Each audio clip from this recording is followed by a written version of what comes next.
San Diego, it's time to fire it up. From the beaches to the ballparks, from the Gaslamp to North County, no one knows America's finest city like he does. You can't just punt on a Manny Machado prime year.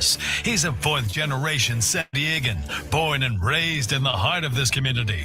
Passionate, opinionated, and always bringing you the real talk on your teams, your city, and everything in between. Braden totally knows his stuff. He's ready for the next step. That guy is good. Live and local, it's the Braden Surprenant Show. But I think Braden's one of the up-and-coming young stars in the media game in San Diego. Now, here's your host, Braden Surprenant. What's up, San Diego? And happy Wednesday to everybody out there in America's finest city. He's Frank Marchese. I'm Braden Surprenant. We are the Braden Surprenant Show, live and local each and every day from 10 to 2 on San Diego's number one sports station, 97.3 The Fan. I want to take a second before we really dive in into last night's game and what do I think right now with the San Diego Padres team about how important it is to get wins right now if you're the San Diego Padres. Now, big thank you to everybody that has subscribed to the YouTube. We have made over 1,000.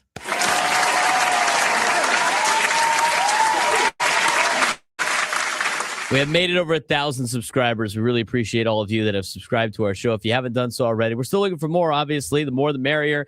Try to push out as much as our content as possible. We got a lot of stuff on YouTube each and every day that's a little bit extra than just our 4-hour talk show. We talk about the NHL. We talk about the NBA. San Diego Gulls have updates on there. San Diego Gulls qualified for the playoffs. We got some more stuff on that. San Diego FC is on there. We got some extra Padres stuff on there as well. So a big thank you to everybody that supported, that has subscribed to the channel. Again, over 1,000 subscribers. We're so happy for you guys to be a part of our show and to subscribe. We're at 1,009 now, Frank. It's great. Round of applause. Tell everybody. Balsamic Vinny back in the chat. Good to see you, buddy. Haven't seen Balsamic Vinny in a long time. Guys drinking too many Diet Millers out there. Back in the YouTube chat. So we appreciate it. Speaking of Millers, I just saw it in the chat. We got a DFA Mason Miller now. He didn't strike out the side last night. Oh, terrible. He's out. Sorry. Terrible. Didn't Craig Stammen kind of like mention something like that? Hey, he only struck out one guy today. I don't know. He's falling off, man. That's I don't right. know what to tell you. It's over. All right, so I wanted to get that out of the way. A big thank you to everybody that did that. Like, we were so close yesterday. I had to put it out. I don't like doing that too much, but like we were so close. Got it out there on social media. The problem was I had a couple of my friends wait to try to be the number 1,000th person, and so my buddy Ron, he had it. He was waiting, and he's like, "All right, dude, it's probably close now." And then he forgot. He's like, "Well, I better get this done before I just totally forget to subscribe." And then he hit subscribe, and he saw things like, dang it, I was number 999. I think Perez jumped in and grabbed number 1,000. So congratulations to him, which is great. We appreciate that from everybody on this 1,000 subscribers, up to 1,010. Thank you for whoever just did that. We appreciate it. All right, let's get to the more pressing matter. Let's talk about what you're watching right now with the Padres, because this is kind of how playoff teams are built. Not in September, not the trade deadline, but right now they can start stacking wins, and this is you have to be able to continue to stack wins when you can. And the Padres are playing really good baseball right now. I think they're pitching well. I think the offense is great. We're going to talk about both of those things in a second. But, I want to say, like, this is not a time where you can, you can't clinch the playoffs right now, but you could put yourself into a good situation for the rest of the year where you could play around 500 ball by extending this winning streak. Now, the winning streak right now is at 6 games, right? 6-game winning streak. Okay. Now, how I view it as one of those got you back to 500. So now you've won 5 straight games since going above 500. If you could add to that, you could get yourself into a position where you're playing 500 ball the rest of the way and you're going to make the playoffs. Like right now, if they played 500 ball the rest of the way, they'd be at 83 wins. That'd be one game above 500. At the end, or a couple of games above 500 at the end of the day. If you are, just doing the math on that again. They got 145 games left. If they go 500 the rest of the way, it's 72 wins. 72 plus, what is that, 11? 72 plus 11 would get you to 83. So you would be like Quick a couple math. of games above 500 at that point in time. But what you want to do is you want to get a couple of extended winning streaks. Every winning streak that you have more than 5 is huge as long as you do not answer that with a losing streak of longer than 5 games. That's just kind of the math of the season. But they're playing good baseball right now, and now's the time to really cash in on more wins. They haven't been super flashy. They haven't been perfect, but they've been gritty. They've been consistent, and they're winning baseball games. At the end of the day, that's all that really matters. And that's the part I want to hammer home. You don't need to be perfect for 162. You just can't go into death spirals. You have to avoid the 7-game losing streaks, the 10-game collapses, and you play around 500 the rest of the way. You're going to be playing postseason baseball. Add a couple more winning streaks in there, and all of a sudden you're competing for maybe some things that you didn't expect to compete for, like a division title. And what did we see last night from this team? We saw the perfect example of what I'm talking about, especially with the offense. You're going against a legit arm in Bryan Woo, who, by the way, has owned the Padres historically. A sub 2.5 ERA against you coming in. And what did you do? You battled. You didn't panic. You didn't try to hit a bunch of home runs. You manufactured runs last night. And it starts with Ramon Laureano with a triple off the wall. Fernando Tatis Jr. gets a base hit to put the pressure on. Jackson Merrill not only gets on, but steals a bag. Now what do you have? Second and third, you have chaos, pressure, momentum, and then boom, Xander Bogaerts delivers. 2-run knock, game flipped. That's not a lucky situation. That's sequence and execution. And oh, by the way, it's finally seeing the fruits of your labor because they have led so many stat categories in analytics that show you are a good offense, and they weren't getting the results. But now they're getting that with their sequencing and their execution and what they've been really setting for in the foundation of this offense. And that's an offense that understands how to win, not just how to hit. And that's the biggest difference right now to compare to early in the season. Early on, they were hitting the ball hard and getting nothing for it. Now they're doing everything. Hard contact, situational hitting, base running, taking what the pitcher gives you. That's how great offenses operate. And it's not just about OPS. It's not just about barrels. It's about, can you beat a team in multiple ways on multiple nights? And right now, the answer for this Padres offense is yes. Let's talk about the other side. Let's talk about the pitching, because this matters just as much. Michael King, he's not even all the way back yet, and he's given you quality starts. 6 innings last night, 1 run against the lineup. A lineup that on paper is really good, a lineup that has struggled throughout the year, but a lineup that just got hot after winning 4 games against the Houston Astros. Where have we heard that one before? And he told you after the game, quote, I don't even feel the all the way right yet. I mean, think about that. Michael King's kind of battling. There was something Craig Stammen said yesterday in the post game about roughly the 30 starts or 30 appearances you're going to get in a Major League Baseball season as a pitcher. He says there's going to be 10 starts that you feel great. There's going to be 10 starts where you feel awful. And there's going to be 10 starts where you feel kind of okay. And he said right now, Michael King's in that phase where he feels kind of okay. I mean, this is a guy still working through mechanics, still finding his rhythm, still building back after some injuries last year, and he's sitting with a sub-3 ERA. That's what good teams have. They got guys who could go out there without their best stuff and still give you a chance to win. Stabilizing this rotation that's got a lot of question marks with it.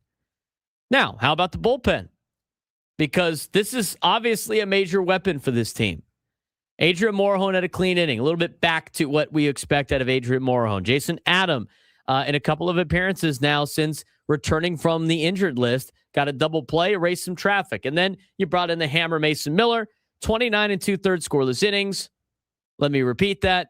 29 2/3 scoreless innings. That's not just good. That's dominant stuff out of Mason Miller. Elite. That's game over when you have the lead. Now, as Frank mentioned, he only struck out once. So guy's kind of slacking a little bit, but he'll get it back in gear pretty soon. But when you combine that with the offense it's figuring out, that's how winning streaks happen. You're playing good baseball in all assets of the game, all facets of the game, I should say.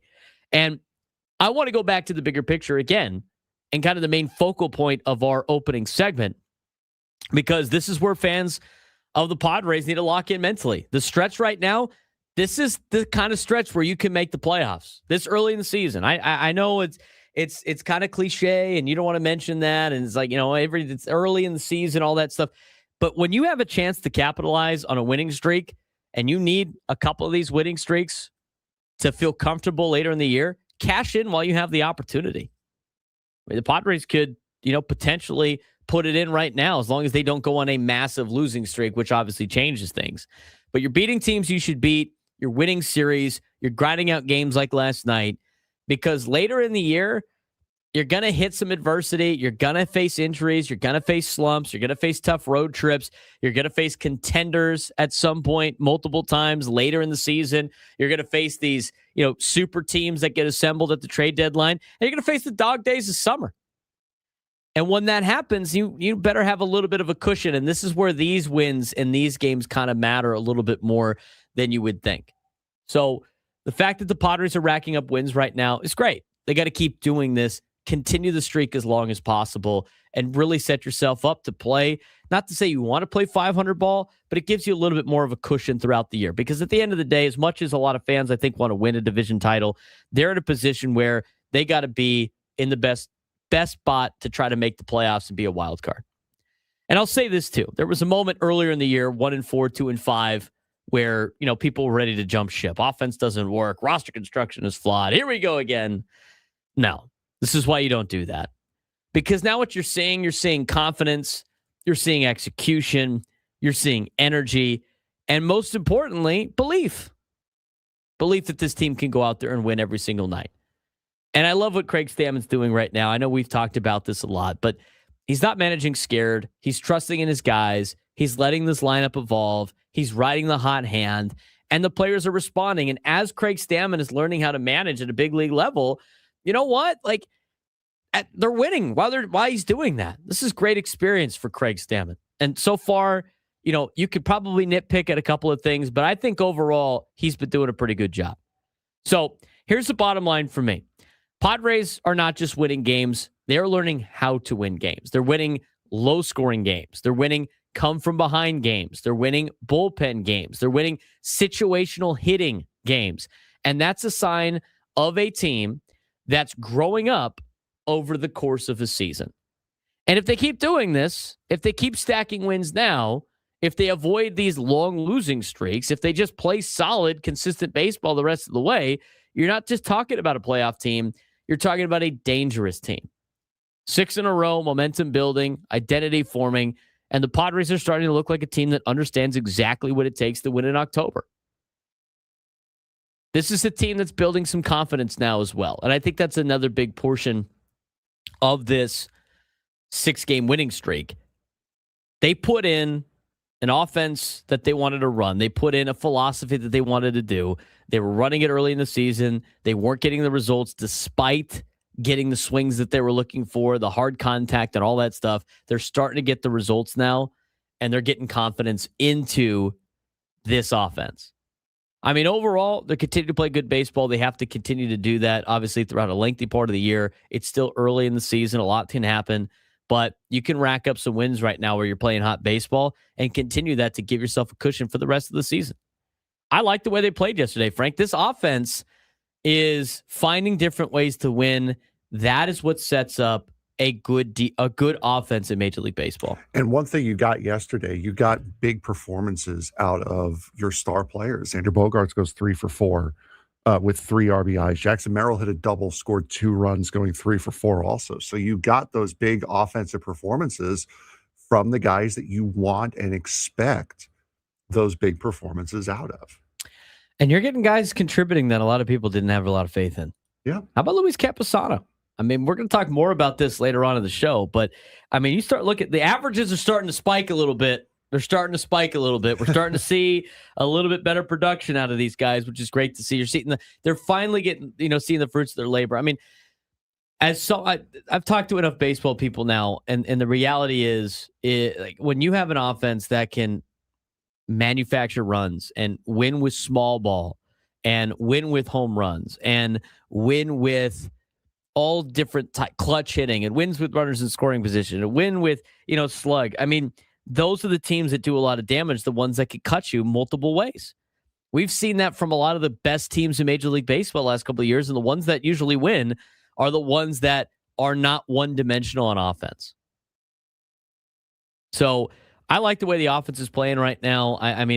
It's good to see. 11 hits last night against the a Mariners team that's built on pitching. This has always been a team that's been built on pitching, but you got to like the way that they're performing. Xander Bogaerts. Does anybody know what Xander Bogaerts' average is at right now, Frank?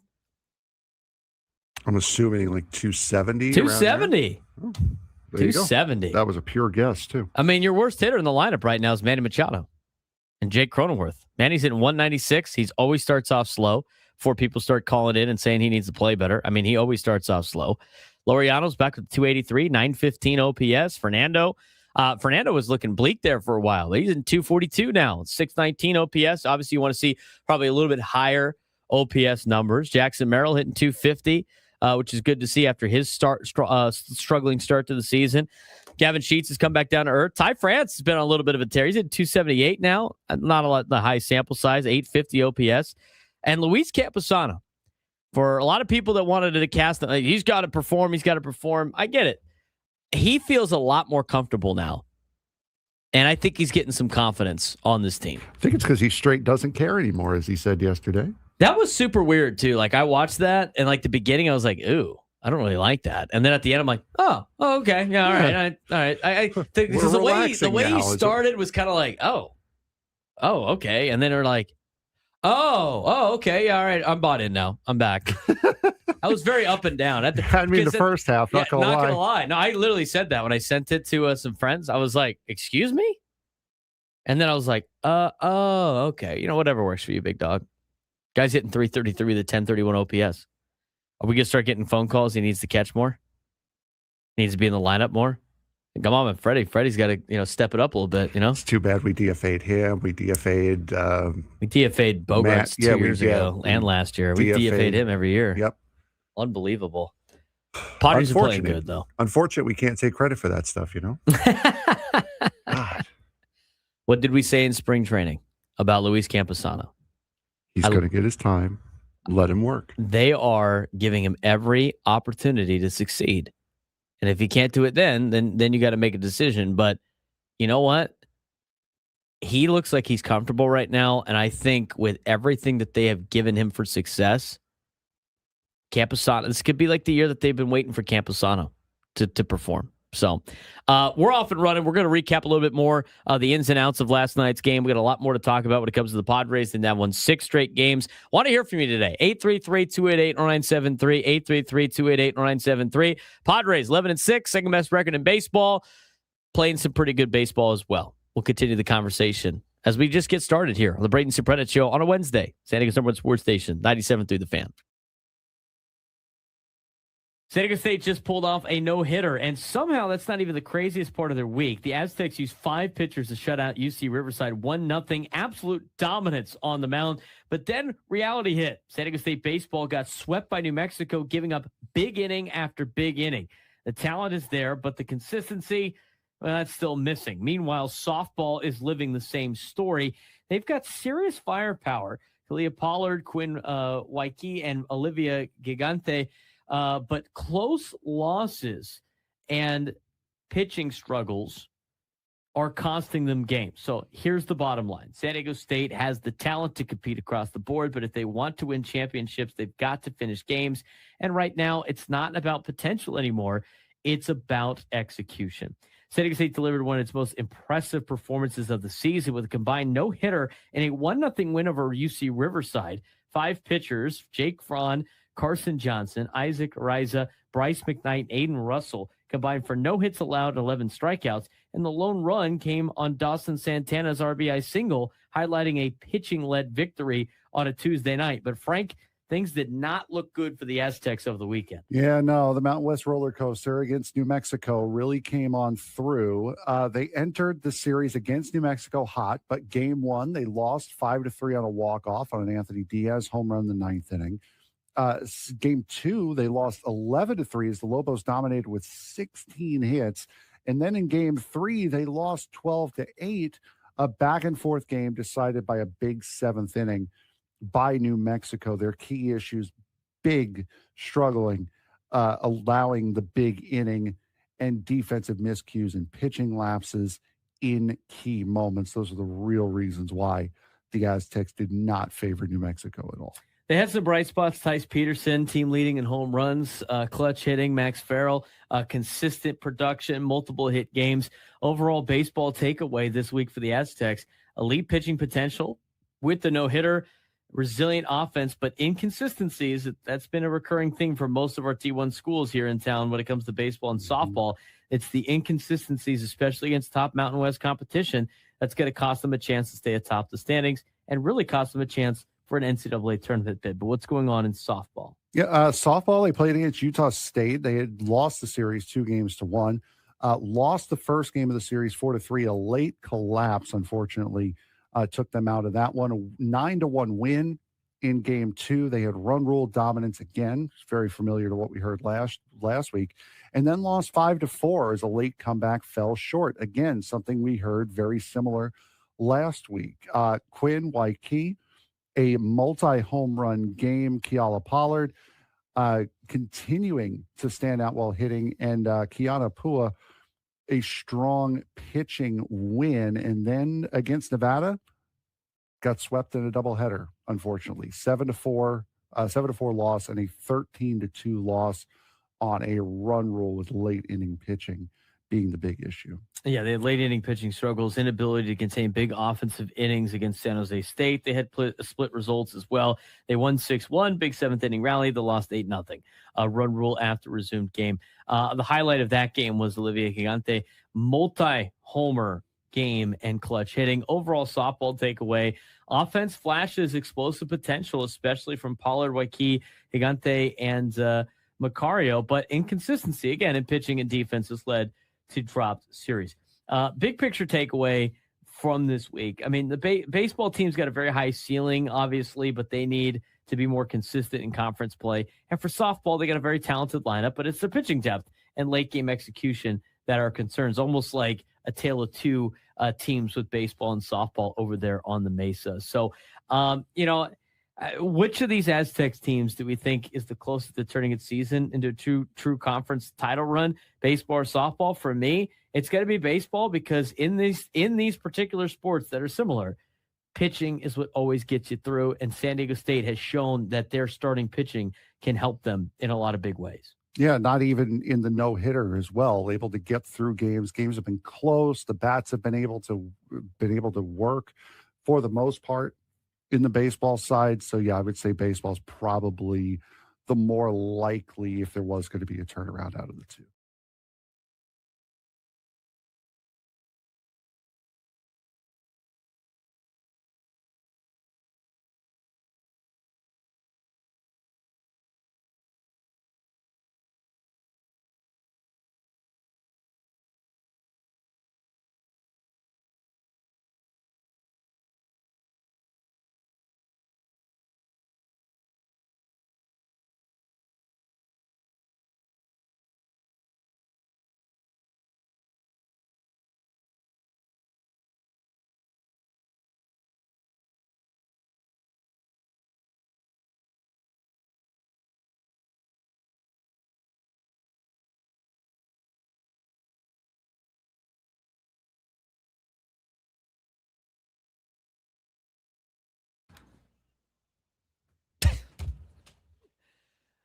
I'm glad you did that.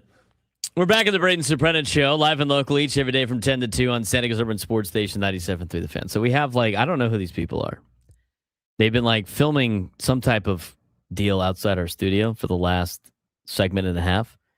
So I said, do not film the animals on display. Don't tap the glass. Animals at work. That's pretty funny. Did they see it? That's hilarious. Frank is dying. Don't tap the glass. This is our enclosure. Let us just do our thing. I don't like being filmed on this particular deal, as I get filmed every single day. Do we have any idea who those people are? No. They've been blocking the door, so we've been kind of stuck in here anyway. Hopefully I don't have to go to the bathroom. I'm going to ruin their shot. I'm going to leave. But anyway. All right.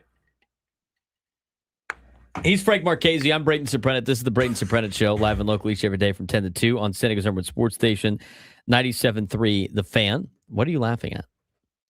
Go Aztecs in the chat. At least Sam isn't placing his face on the glass. Give it some time. Exactly. Don't tempt him. Don't tap glass. Casings will become alarmed. Also in the YouTube chat. If you're driving around and you want to be part of this YouTube chat, you can jump on youtube.com/@ Preferably not while you're SURP, driving. and you can watch and text while you drive. Don't Let's actually not do that. Did Josh Nelson? I think Josh Nelson told that story on the air. I think so. Yeah, we don't need when he got pulled over for texting and driving. He said, "I wasn't texting. I was watching the Padre game." And the cop's like, "Bro, that's worse. That's worse." I was hands free though. Yeah. Anyway. Roll Dons. Love it. All right, let's talk about some of the ins and outs of last night's game. Let's start with, and we had the general synopsis of what this portion of the season has been like for the Padres, at least in terms of racking up wins. They got to be able to rack up wins right now. So keep the good times rolling. This could really benefit them in the long run. They could be a little bit more. It gives them a little bit more room for cushion throughout the entire season, as long as they do not answer this winning streak with a losing streak of the same caliber, then it puts you back in the same spot that you were in. So last night they beat the Mariners 4-1. Vetter Cup Series opener. How about that? Padres are now 2-5 against the Mariners in Vetter Cup games since they established the trophy. But this is a new year to try to win. What is the trophy again? Is it a guitar or something? It's something. It's a thing, isn't it? Is there a trophy presentation? There, you know what? There might be. You got to see. Does it run differential matter? Is it home runs or something? I can't remember what the tiebreakers are. That's only if it ends at 3-3. But this trophy, man, you got to see it. So do I, actually. I think it's an electric guitar. I think he's right. I think Fridge Watcher's right in the YouTube I wouldn't be surprised. That seems pretty on par for Eddie Vedder. Does he go out there and hand it out while wearing a full Cubs uniform? No, you get, what's his name from... He could call it the Thai France Championships. No, you see, here's what happens. The Aaron Nola, the Austin Nola, the Dan Altavilla series. Here's what happens. When the Mariners this year, because the Mariners haven't gotten it yet, when they go to Chicago to play the Cubs, Clark the Cub hands them the trophy. So hands them I got this from Eddie Vedder. Yeah, and then next year when we go to Chicago, Clark the Cub will give the trophy to us because we'll have won the Vetter Cup this year. Is that how that works? In my mind. Keep that to yourself. Okay. All right, Padres win yesterday 4-1, game one of the Vetter Cup Series opener. Approximately 11-6. Padres, they're 11-6 now. Strong positioning in the National League West. Padres relied on timely hitting yesterday, solid starting pitching, and a lockdown bullpen to secure the victory, despite some ongoing rotation challenges that we're going to talk about in the 11 o'clock hour. We will have Tim Hagerty on in the next segment to talk about what's going on in El Paso. Michael King delivered 6 strong innings yesterday, allowing just 1 run on efficient pitching. He was very efficient despite not having his absolute best command or stuff. He struck out 5, kept the Mariners in check. His performance lowered his ERA to 2.78 for the season. And King acknowledged a lot of mechanical adjustments and location issues, but noted the outing was an improvement for him. And with frontline starters, Joe Musgrove still recovering from Tommy John surgery from a year ago and hasn't gotten any mound work in yet. And Nick Pivetta, who has now been placed on the injured list with right elbow inflammation just before or around the game yesterday, being sidelined. King's reliability at top of the rotation is becoming very critical, I think, for this Padres team. I want to we only have a couple of minutes. But, I think Randy Vasquez, who's pitching tonight, Randy has, in the first couple times through the rotation, he's been your best pitcher. But the reality is, going into the season on paper, based on overall track record, Michael King really has been the ace of the staff, is he not? I mean, if you had to pick a guy based on resume who would be your ace of the staff, it's probably Michael King. Oh, yeah. I don't even think it's that big of a debate. No.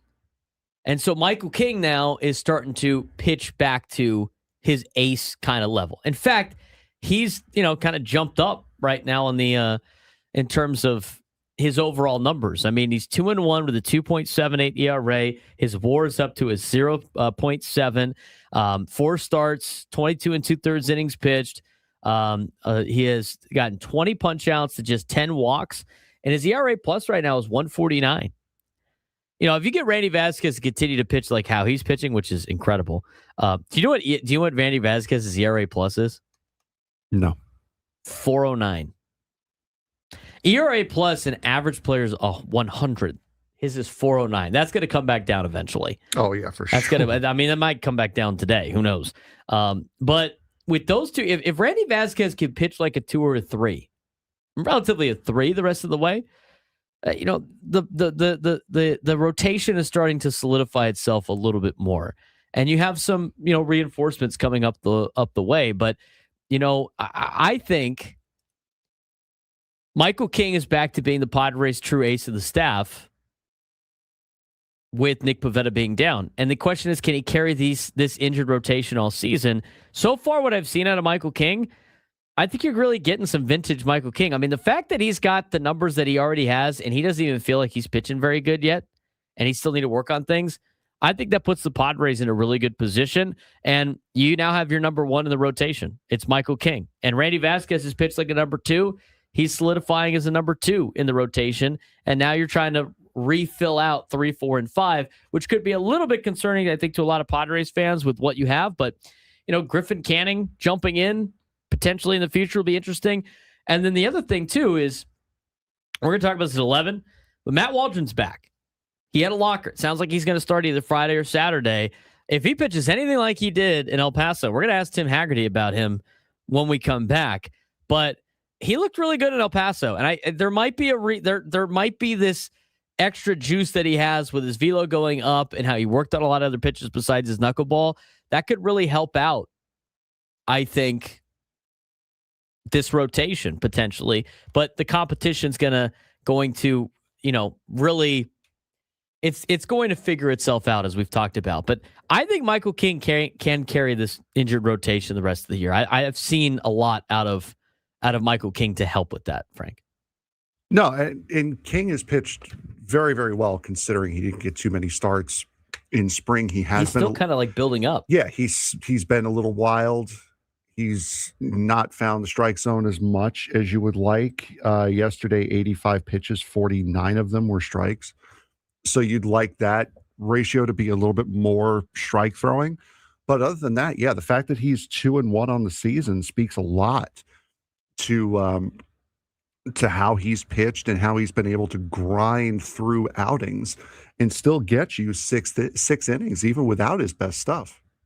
I think that's a good sign for this team. I mean, he looks pretty good, and he's not even like, he doesn't even feel like 100. Not like he's injured or anything like that, but he doesn't even feel like he's got his best stuff yet.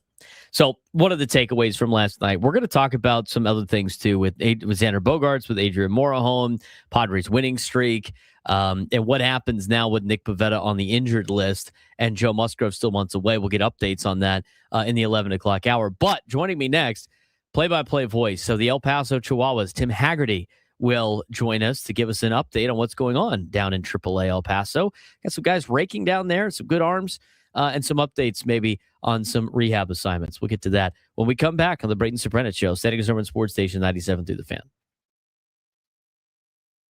San Diego High School sports has a team you need to start paying attention to right now, and it's Helix Softball. They're 13-1, just pulled off an 8-6 comeback win.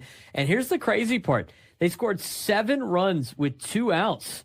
That's not luck. That's kind of an offensive mindset, and yet they're not even ranked in the top 10 locally. This is a team with multiple hitters hitting over 400, a freshman hitting nearly 600, and a pitcher who hasn't allowed an earned run in over 37 innings.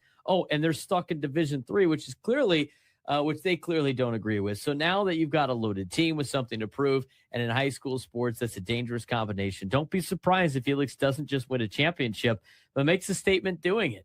San Diego High School sports is heating up, and this week it starts in La Mesa with a team that's tired of being overlooked. At Helix High School, the softball team is putting together one of the most compelling seasons in the section. The Highlanders improved to 13-1 after an 8-6 comeback win over Steel Canyon. And this wasn't just any comeback. They scored 7 runs with 2 outs. That tells you everything about this team's identity, resilience, belief, and a lineup that just doesn't quit. No, and junior catcher Nikayla Domingo led the charge, going 3 for 4 with a 2-run homer in 3 RBIs. And when you look back at the numbers across the board, this offense is dangerous. Multiple hitters batting over 400, including a freshman hitting nearly 600. That is insane. But here's where the story gets interesting, if it wasn't already. Despite the record and production, Helix is still fighting for respect. They've been dropped out of local top 10 rankings, largely due to strength of schedule and being placed in Division III. And internally, they're not happy about it, nor should they be. This team believes that they shouldn't be in Division III, and they're playing with a chip on their shoulder every single game. And honestly, it might be the most dangerous thing about this team. Yeah, they're going to do some damage probably in Division III. I mean, strength of schedule is a huge part. I mean, you got to be able to play better teams, especially in high school. And I know the old cliche of, you can only play who's on your schedule. Well, most of these high schools make their own schedule. So at some point in time, and it's not like college football where they make the schedule 8 years out in advance. Yeah, it's high school. You got to be able to put together a better schedule, in my opinion. I haven't seen it. So I can't really comment further, but usually in high school sports, when teams are, feeling disrespected, they haven't played anybody to warrant the respect yet, but they're playing at a high level. That's all they could do. The girls can only play, the best softball that they possibly can. And they might be able to win a D3 championship for it. So good on them for continuing to play hard, despite, maybe some things not going their way that they can't control.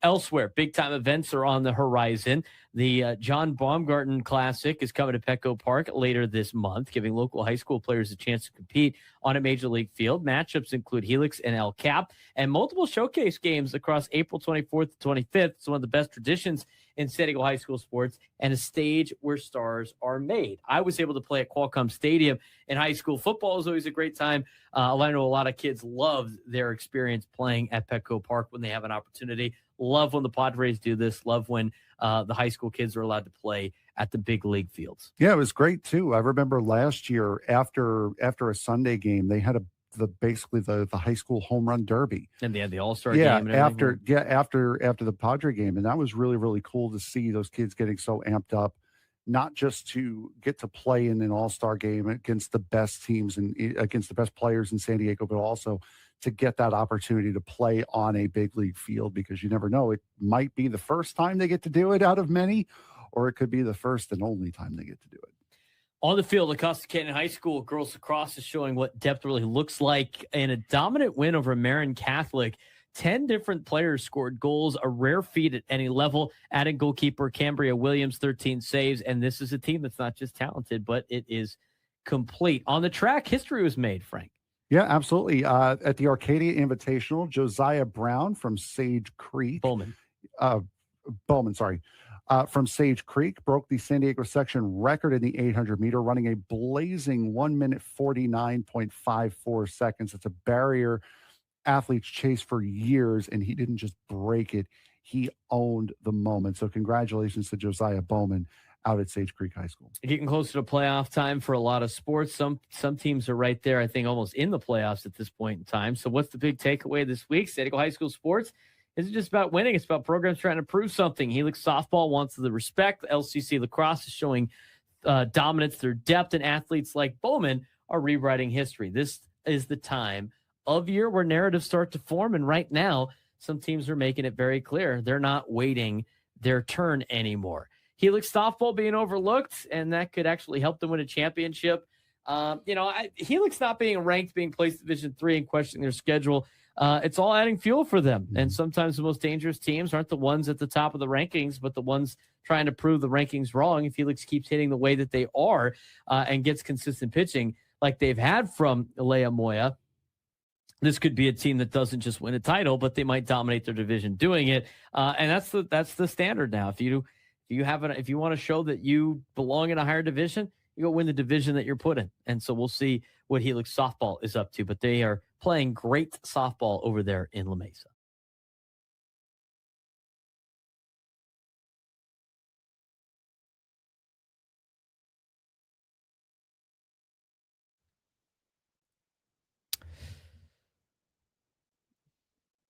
Welcome back to the Braden Surprenant Show, live and local each and every day from 10 to 2 on San Diego's #1 sports station, 97.3 The Fan. We are broadcasting live from the Bill House Studios. We know how. And joining us on the SDCCU Fan Hotline, it's not Big Bank Banking, it's better, is the El Paso Chihuahuas play-by-play man. His name is Tim Hagerty. He's been doing it for a long time and part of this organization. He comes on to give us a little report on what's going on in AAA El Paso. Obviously, a couple of rehab assignments down there as of right now. Some guys coming back from injury that the Padres are going to see, and a couple of players that just got added back to the Padres roster. The call-ups from El Paso. We'll get it all taken care of as we talk to Tim. Tim, what's going on? How's your Wednesday going? Going well. Thanks for having me, Braden. It's good to have you back on. Hopefully we get to do this a little bit more throughout the year to figure out what's going on in El Paso with the Chihuahuas. Overall, for people that might not be paying as close attention, you guys got off to a start a little bit later than obviously Major League Baseball. But how are the El Paso Chihuahuas doing overall as a team right now? Overall, it sort of was the opposite path of the San Diego Padres. The Padres started off a little bit slow, but suddenly they're playing great. The Chihuahuas began the season 5-4. At one point, they won 4 out of 5 up in Tacoma against the Mariners with a AAA version of the Vetter Cup there in Tacoma. But since then, El Paso has dropped 7 of 8. So the team is under 500. So it's kind of been streaky so far. Let's talk about the pitching a little bit. Obviously, Matt Waldron just showed back up in the Padres clubhouse. It sounds like he might start over the weekend. Alec Jacob is back to kind of fill the void a little bit because of the Nick Pivetta injury. But it was only a matter of time before Matt Waldron was going to get an opportunity. This one, obviously, with Pavetta going on the injured list, has kind of expedited that a little bit. But Matt Waldron's done really well in 3 games down there in El Paso. Did not allow a run, only 7 hits over 12 innings of work. He is somebody that is a knuckleball pitcher, but wants to be a pitcher that throws a knuckleball. What has been the difference in Matt Waldron this year compared to previous years that you've been able to see him? Sounds like his velo's up, but what have you seen out of Matt Waldron that's different from the previous years? You're right about his velocity. It's up to 93 miles an hour. It's had him striking out 12 and walking only 1 in those 12 shutout innings. He's been outstanding. He has thrown the knuckleball less frequently than previous years with El Paso when he was throwing it at a higher percentage. And it's interesting, you asked about the AAA world. Matt Waldron was here. He was scheduled to be El Paso's starting pitcher tonight in Round Rock. And all of a sudden I saw a video of Craig Stammen saying Matt Waldron is in San Diego and is going to join the rotation. I thought, okay, I guess El Paso has a new starter for what is now today. But just really consistent home games, road games, left-handed hitters, right-handed hitters. He's looked outstanding. Let's talk about a couple of the other players that might be on, rehab assignments. In particular, from the pitching side, Griffin Canning, obviously, he was seen at Petco Park yesterday. I know it sounds like he's still working his way back. I mean, a lot of that has to do, with him fielding his position. And then, of course, Yuki Matsui has been down there as well as he handles an injury, starts to come back. From those 2 rehab assignment perspectives, what's the report on Griffin Canning? How has he handled, kind of playing in the field a little bit as he pitches? And then what's the latest on Yuki Matsui? Yeah, Griffin Canning, I'm told, is scheduled to pitch for El Paso tomorrow. That will be his 3rd game. He's looked smooth in the field, and of course, that's one of his calling cards, a former Gold Glove Award winner. And his pitches have looked strong also. He's allowed 2 earned runs in 5 2/3 innings, 1 road start at Tacoma, 1 home game in El Paso, and then again a scheduled one tomorrow. So I think he'll definitely be a boost for San Diego's rotation. Yuki Matsui pitched yesterday afternoon here in Round Rock. He's allowed 1 run in 4 innings, 4 total rehab assignment appearances for him. And I think in both cases, neither one of those, it's an arm injury, and the arm looks fine, looks ready to go. So it seems to me like there wouldn't be much more rehab needed for either one. I'm not a medical expert, but as far as the way they're using them, I think both of them, I wouldn't be surprised if they're ready for San Diego soon. We're talking with Tim Hagerty, who's the play-by-play man of the El Paso Chihuahuas, as we are here on the as he joins us on the SDCCU fan hotline, trying to figure out what's going on in AAA El Paso with some obviously rehab assignments, but also a lot of names that were brought in during spring training that are still part of the organization, just waiting for an opportunity. JP Sears was acquired last season at the trade deadline. He is down there in El Paso. And then a couple of guys that they invited to camp in Tristan McKenzie and Marco Gonzalez. These are obviously arms that they want to keep in the organization as long as they possibly can to potentially help later on in the season, because it always takes more than, just a 26-man roster. For a lot of Padres fans that might have saw these players in spring training, what's it been for them so far in El Paso? Very early sample size in their appearances. Yeah, I think a lot of times in preseason shows and chatter with fans, they talk about a starting rotation being 1 through 5. But the truth is, a starting rotation really is 1 through 8. I mean, by June 1st, every major league team is using more than 5 starters. So the name you mentioned, I think there is a close eye on them. JP Sears has been strong. I'm told he's somebody that certainly is in the mix to get a start in San Diego if something were to open up there. The other two you mentioned, Marco Gonzalez, Tristan McKenzie, they've been inconsistent so far. They've looked strong at times, but each has had one outing where they got hit hard, boosting up their early season ERAs, which 4 or 5 games in, you never trust the ERA because of how much it will sway start to start. McKenzie, it's interesting. He has added velocity compared to what he was doing with Cleveland and their AAA team last year. He said it was same training, same diet, same everything. All of a sudden, he's just throwing a few miles an hour faster. So I suspect pitchers will hang out with him and trying to find out what the secret is. But I could see any 3 of those guys helping the Padres if needed.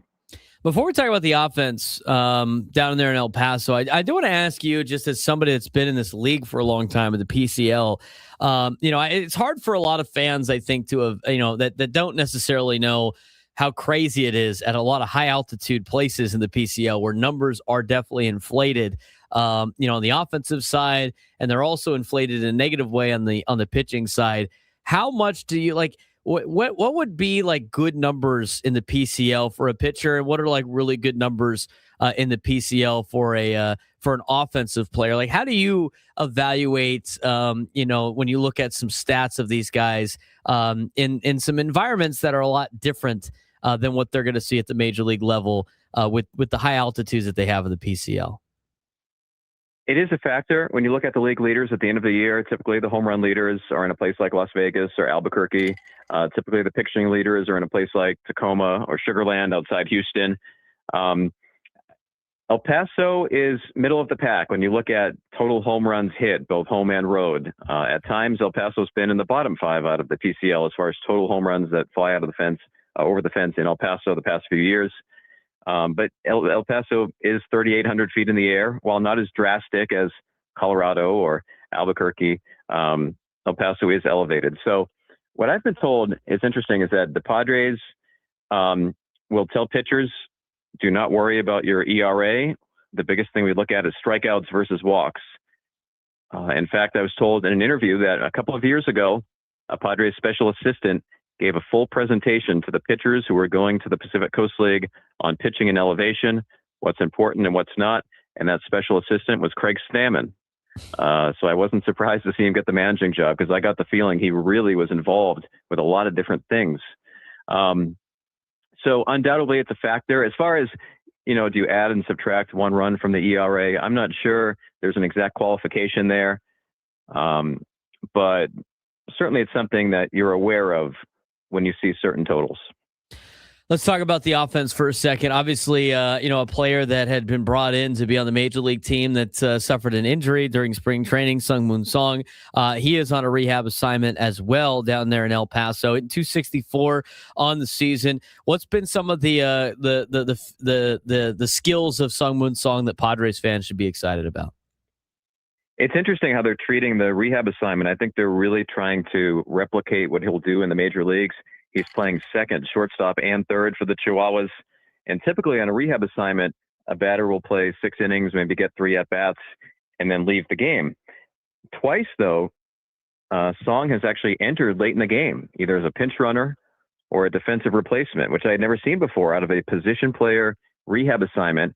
And I think that was by design. They're trying to show, okay, this guy's in San Diego, maybe going to come off the bench, be a left-handed pinch hitter, maybe comes in when some things are reshuffled as a defensive replacement. So I think what we're seeing in El Paso is versatility. And he's performed solidly as a 350 on base percentage, a couple of doubles. We haven't yet seen a home run, which I know he did show some power in Peoria in spring training, but maybe soon there. Last one for you, Tim, as we talked to Tim Hagerty, lead play-by-play man of the El Paso Chihuahuas, getting us a report on what's going on in AAA El Paso. Jace Bowen's had some pretty good slugging numbers. Obviously, the strikeouts are very high, something you don't want to see out of an outfield, player. But Jace Bowen's really, looks like he's forcing the conversation on a potential call-up if the Padres need some slug. Yeah, I think that's a good call by you to pick him because he, I think maybe even entered that conversation in spring training. He had the most hits by any Padre in spring training, and continues that here in El Paso. He's got a team leading 4 home runs. And speaking about the elevation, just one of those was in an elevated place. The other 3 were in Tacoma, Sacramento, and Round Rock. He hit for the cycle on a cold night in Tacoma. It was an interesting cycle, by the way. As of the 7th inning, all he had was a single and a double, and he had a late home run and a late triple to seal that cycle. But good speed in the outfield, very athletic guy, had offers at big universities to play college football. No surprise why when you see his body, very strong, very fit guy. And I agree with you. I think he's somebody that at some point could make his major league debut this year. Tim, I appreciate the time, man. Thanks again. We'll look forward to talking to you later on in the season. And do me a favor, keep a watchful eye on Ian out there joining your guys' broadcast and comms team. Oh, you know him? Yeah, he's a TCU Horned Frog, Tim. You got to keep an eye on Ian out there. Okay. Well, thanks for having me, Braden, and I will. I appreciate it, Tim. Thanks again for joining us on the Braden Surprenant Show. Tim Hagerty, El Paso Chihuahuas play-by-play man, joining us on the SDCCU fan hotline. Let's talk about this a little bit. We have a couple of minutes, Frank, but overall, some interesting stuff out of Tim when it comes to El Paso Chihuahuas with some of these players. The 2 things that stick out. That's not the first time that I've heard the importance of strikeout versus walk being an important thing. Right. I mean, I work with Mike Gosling at USD. He's my color analyst, pitcher, played the big leagues for a while, went to multiple College World Series at Stanford. I asked him the same. I was like, when you evaluate pitchers, what's the first thing you look at? He's like, strikeout to walk. It's the most important thing. So that's the one thing that's that a lot of teams look at. So it's not surprising to me that that's the report that they give players down in El Paso, and they probably do that in San Antonio and in Lake Elsinore and in Fort Wayne. So I think if you want to look at what pitchers are doing down in the minor leagues, I think you got to look at strikeout to walk. You look at Tristan McKenzie's strikeout to walk; it's 11-11.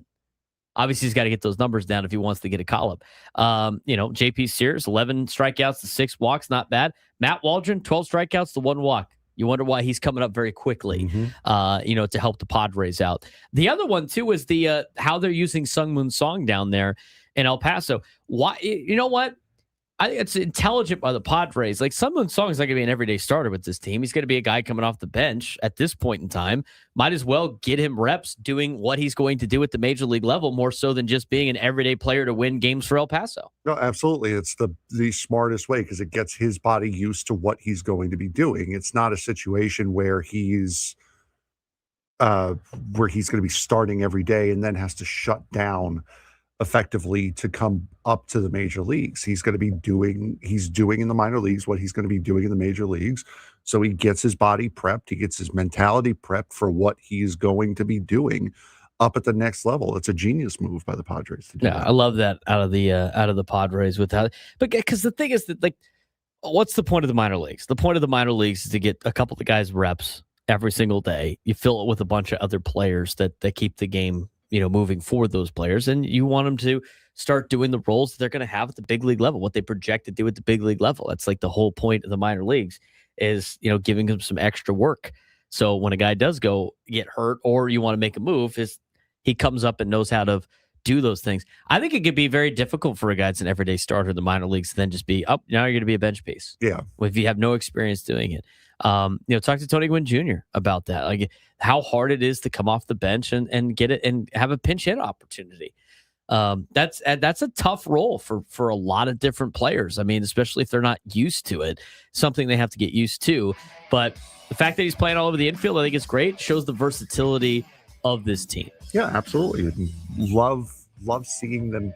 Love seeing the Padres preparing their guys properly too.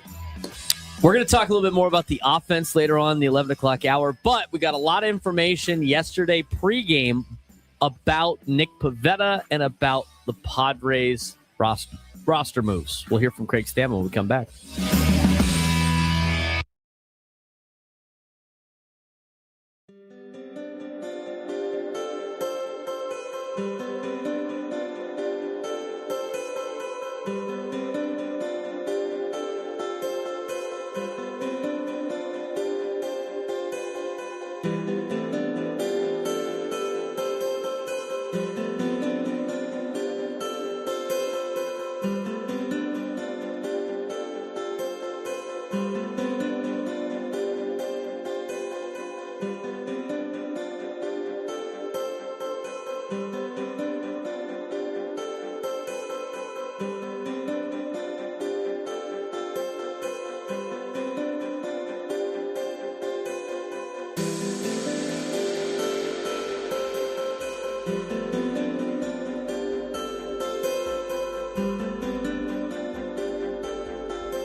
Broadcasting live from the Bill House Studios. We know how. He's Frank Marchese. I'm Braden Surprenant. This is the Braden Surprenant Show, live and local each and every day from 10 to 2 on San Diego's #1 sports station, 97.3 The Fan. Want to mention that go ahead and give us a like on this YouTube video. We appreciate that. It helps pump the YouTube video out to other people that might not know about our show yet. Be sure to subscribe to us wherever you get your podcasts. Give us a like, give us a favorite, whatever it may be. Also, make sure you're locked in with us on our YouTube page at @B_SURP YouTube channel.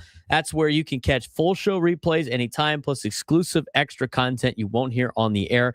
Jump in the chat when we're live, comment along with the show, and be part of the conversation. It's all right there, and it's completely free to subscribe. And if you really want to take it to the next level, we got channel memberships with perks. We're building towards a members-only stream coming up. So now's the time to get in early, subscribe, turn on notifications, don't miss anything.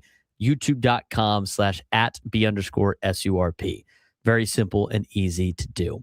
We got some updates yesterday on Nick Pivetta. Now, Nick Pivetta, everybody probably knows by now, is on the injured list with elbow. Now it's right elbow inflammation.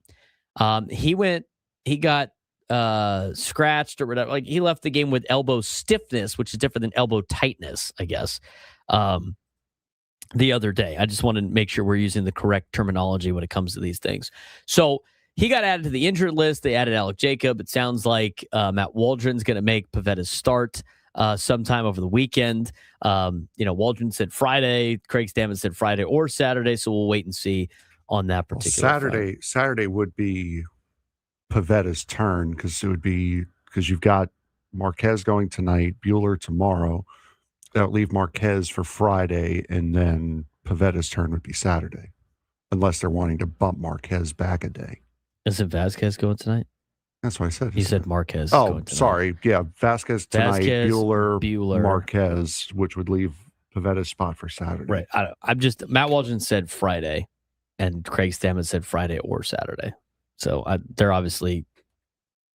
they're either not thinking about it or they're just like, it's something, I don't know, whatever Pavetta's next. It's coming up. It'll be soon. Yeah. He's pitching against the Angels. Leave it at that. What was the update? Let's hear from the skipper yesterday. If you missed it on the pregame show, if you missed it, any of the content, here's what Craig Stammen talked about with the roster move with Pavetta going the injured list. I think we're trying to be cautious with Nick, and I think the smartest move was to, not push him and give him some time on the IL and then figuring it out from there. Still trying to figure out exactly what's going on. Medical team's going through the process. And then we'll probably have some more information coming up in the next couple of days.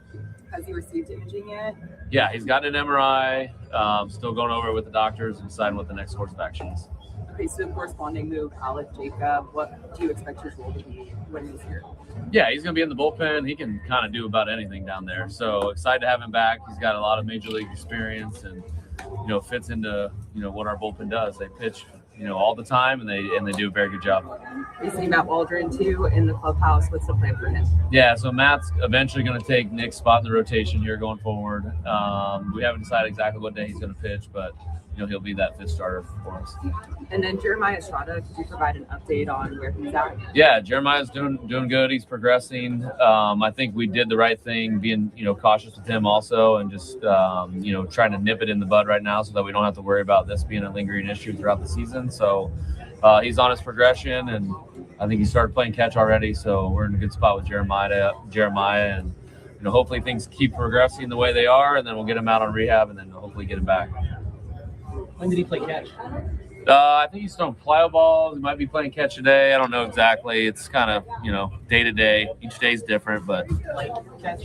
Yeah, very light. Like, he's just getting started. So we had him a couple days down, and then, get back into things, get strengthened up, and, see how it feels, and then progress from there.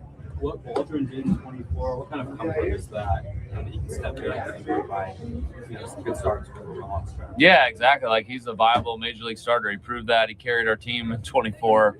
When we really needed him, when the rotation was kind of struggling. And then from what we've seen in spring training too, we've got a lot of confidence in him. He's showing a lot of confidence that he believes in his stuff. And, the little bit of increase in velocity on his fastball, increase in velocity on his knuckleball, I think has proven to be very good, very beneficial for him. Craig, kind of to that point, if Nick misses a significant amount of time, how well equipped do you feel that this roster is to handle that? Yeah, I think we're in good shape. I think like what I said when it first happened, we got guys that can, have started a lot in the major leagues and have done well, that we have kind of waiting in the wings. And so, we got guys on the IL that could be coming back, and we got guys in AAA that are more than capable of handling a bunch of starts. And we just talked with Tim Hagerty, who is the play-by-play man of the El Paso Chihuahuas, on the last segment, talking about some of these guys that are waiting in the wings. I mean, they still have guys like the reality is all of the pitchers that we had people like rooting for to make this team that did not make this team are all still part of the organization. They're making starts right now in El Paso. We knew JP Sears was going to be part of this organization. He's under contract for a handful of years. But Tristan McKenzie's still there. And Marco Gonzalez is still there. These are the guys that are going to get called up, sent down, potentially to fill some roles. And to be honest with you, Frank, it's either going to be Matt Waldron working, or maybe it's Griffin Canning, or maybe it's one of the two guys that's already part of the rotation, Walker Buehler or Ramon Marquez, or it's Tristan McKenzie coming up, or it's Marco Gonzalez for a start. Like, these are the guys that could come in. And I'm comfortable with some of these players in AAA that come up, make a start, and that's it. Or maybe they come up, make a couple of starts. I don't think the Padres are really relying on some of these guys to be their everyday part of the rotation group. And it's also not like the last couple of years where you're having to fumble around and try to find guys that may or may not be ready. You have guys who have major league experience that can do it at least for a short period of time. So you're confident in the depth that you've built, not just for competition over the course of spring training, but also now that depth that you've been able to maintain to get you through the regular season. I mean, if they have to, like, in the middle of May, go to Marco Gonzalez for a start, I think you're okay. Yeah. You got to use him a couple of times. I think you're okay. I don't know I don't know like how much these guys want to go up and down, and maybe they want to. But I don't really think Tristan McKenzie we talked about it with Tim Hagerty about what at the time it was Craig Stammen given the report to all the pitchers in El Paso of this is what we're looking for as an organization. Do not care about your ERA. It's high altitude here. We don't really care about that. We care about the strikeouts and the walks. For a guy like Tristan McKenzie, he's got a high ERA right now. He has 11 walks and 11 strikeouts. Like, he's not a guy that's got an opportunity, I think, to opt out and then go play somewhere else in Major League Baseball. I mean, he might as well just stay in San Diego. I think Marco Gonzalez is one of those guys as well. We know JP Sears can't opt out. Some of these guys, I think, can come up and make a couple of starts, and I don't think they're good enough to be on another team and be an everyday rotational piece. If they are, great. They're just not going to be part of the Padres. I think they're going to be guys that are going up and down constantly. And the thing is, would you rather do that here or do that maybe for a team that's not very good? I'd rather just do that here. So that's going to be an interesting top. It's not bringing them up and having them start. It's the whole like back and forth and how much they're going to do that before they, have their opt-outs that they get with their contracts. But I think it's interesting. I think the Padres have enough of the fill spaces. I don't know if they, the Nick Pivetta situation is interesting because of, how long he might miss some time.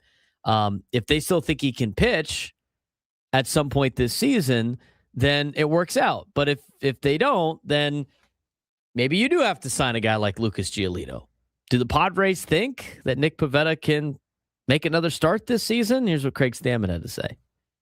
Just to clarify, based on what you guys know at this point, you do expect him to pitch again this season? Yeah. I mean, I think, we're going through that process, and we'll determine what the best next steps are. All that's up to the medical team and Nick. And then, once we have an update on that, we'll let you guys know. Give an update on Griffin Canning, his next step, and also how Song is doing when he could be up. Yeah, both those guys. I mean, I think you've seen Griffin walking around here. He's throwing his bullpen here and then going back out on another start here. Should increase his pitch count. I think his last outing, he went 61 pitches, I believe it was. So build him up, 10 or 15 more and keep building him up to where he's, capable of going out here and pitching 6-7 innings for us. Song, same thing. He's been playing almost every day down in AAA, doing really well, moving him around the diamond. Keep doing that, and see him soon.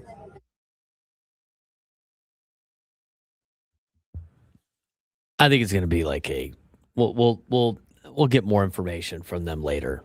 at some point. I just, seeing him walk around and stuff like that yesterday, it didn't look very great. I mean, did you see like the handshake line yesterday? No. He's got his right arm and he's like this, and he's giving everybody a high five with his left arm. Without that's just what we saw. I mean, I don't think you can infer. I'm just saying that's what we saw. That's all I'm saying. But I just, as Chris Ello said yesterday, if this situation was a camping trip and you're asking if it's going to be cold, if you're asking if Nick Pivetta is going to pitch again, Chris says bring a jacket.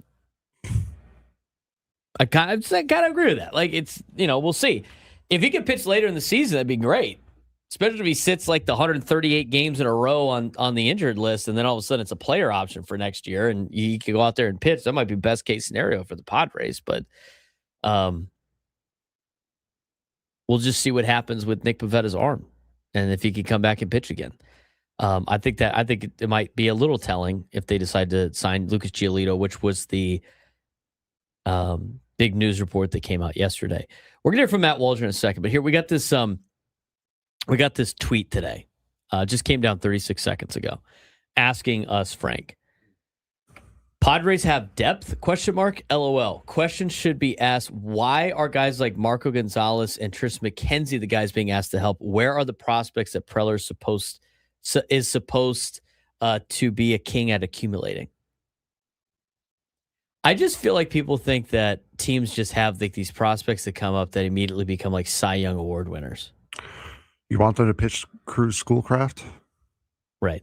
They're younger guys. They traded a lot of these guys. What have those guys done in other teams, by the way? Nothing.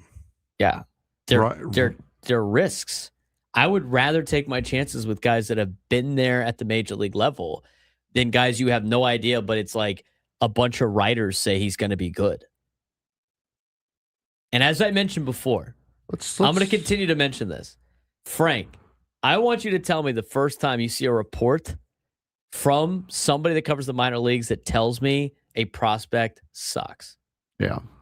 So right now, just looking at the Padres' top pitching prospects here, Cruz Schoolcraft is your number one overall prospect.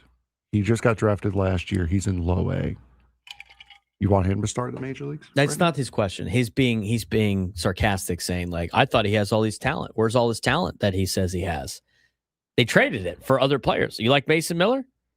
The first you like having a catching situation that's not dire. You like having the players you have on your team. I mean, you don't get those players and the prospects. It's one or the other with these guys. Bradley Rodriguez is the number 6 prospect in the Padres system. He's in the major leagues. Until you have to go down to Garrett Hawkins, who's number 14, before you find one of those top prospects that's in AAA. What do you they're a ways away, and the ones that are in the major leagues are with other teams not doing anything. That's his point. Yeah. Is why did he trade them away? Do you like the players you have on your team? Do you like the major league players you have on your team? Do you like winning 90 games a year? Do you like that? Like having Ramon Laureano? Yeah. Do you like having Ramon Laureano? I like having Ramon Laureano. Do you want us to give Ramon Laureano back for some of the prospects we traded? Freddie Fermin? But he's gonna be like, he can't hit.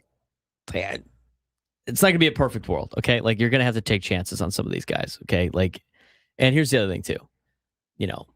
Some of these prospects that they traded, like, do you know what? Like, how would you evaluate like David Bednar's major league career so far? Solid.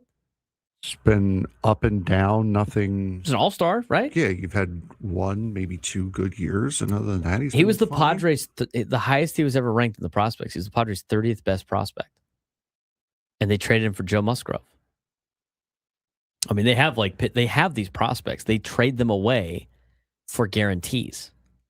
They trade risks for guarantees. Wouldn't you like do that more often than not? I mean, like, I would. I would rather trade away a risk that could be really high, could be really, we don't know what he's going to get, for a guarantee. That's more of a conservative approach of this. And I'd rather have my major league team be the best.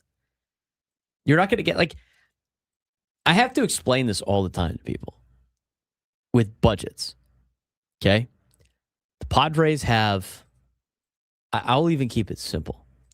Let's say the Padres have $200 million to spend on their team, and they spend $100 million of it on their roster and $100 million of it on their minor leagues for development. You're going to have like somewhere in the middle. You wouldn't have these stars that you have, but you would have a little bit better prospects.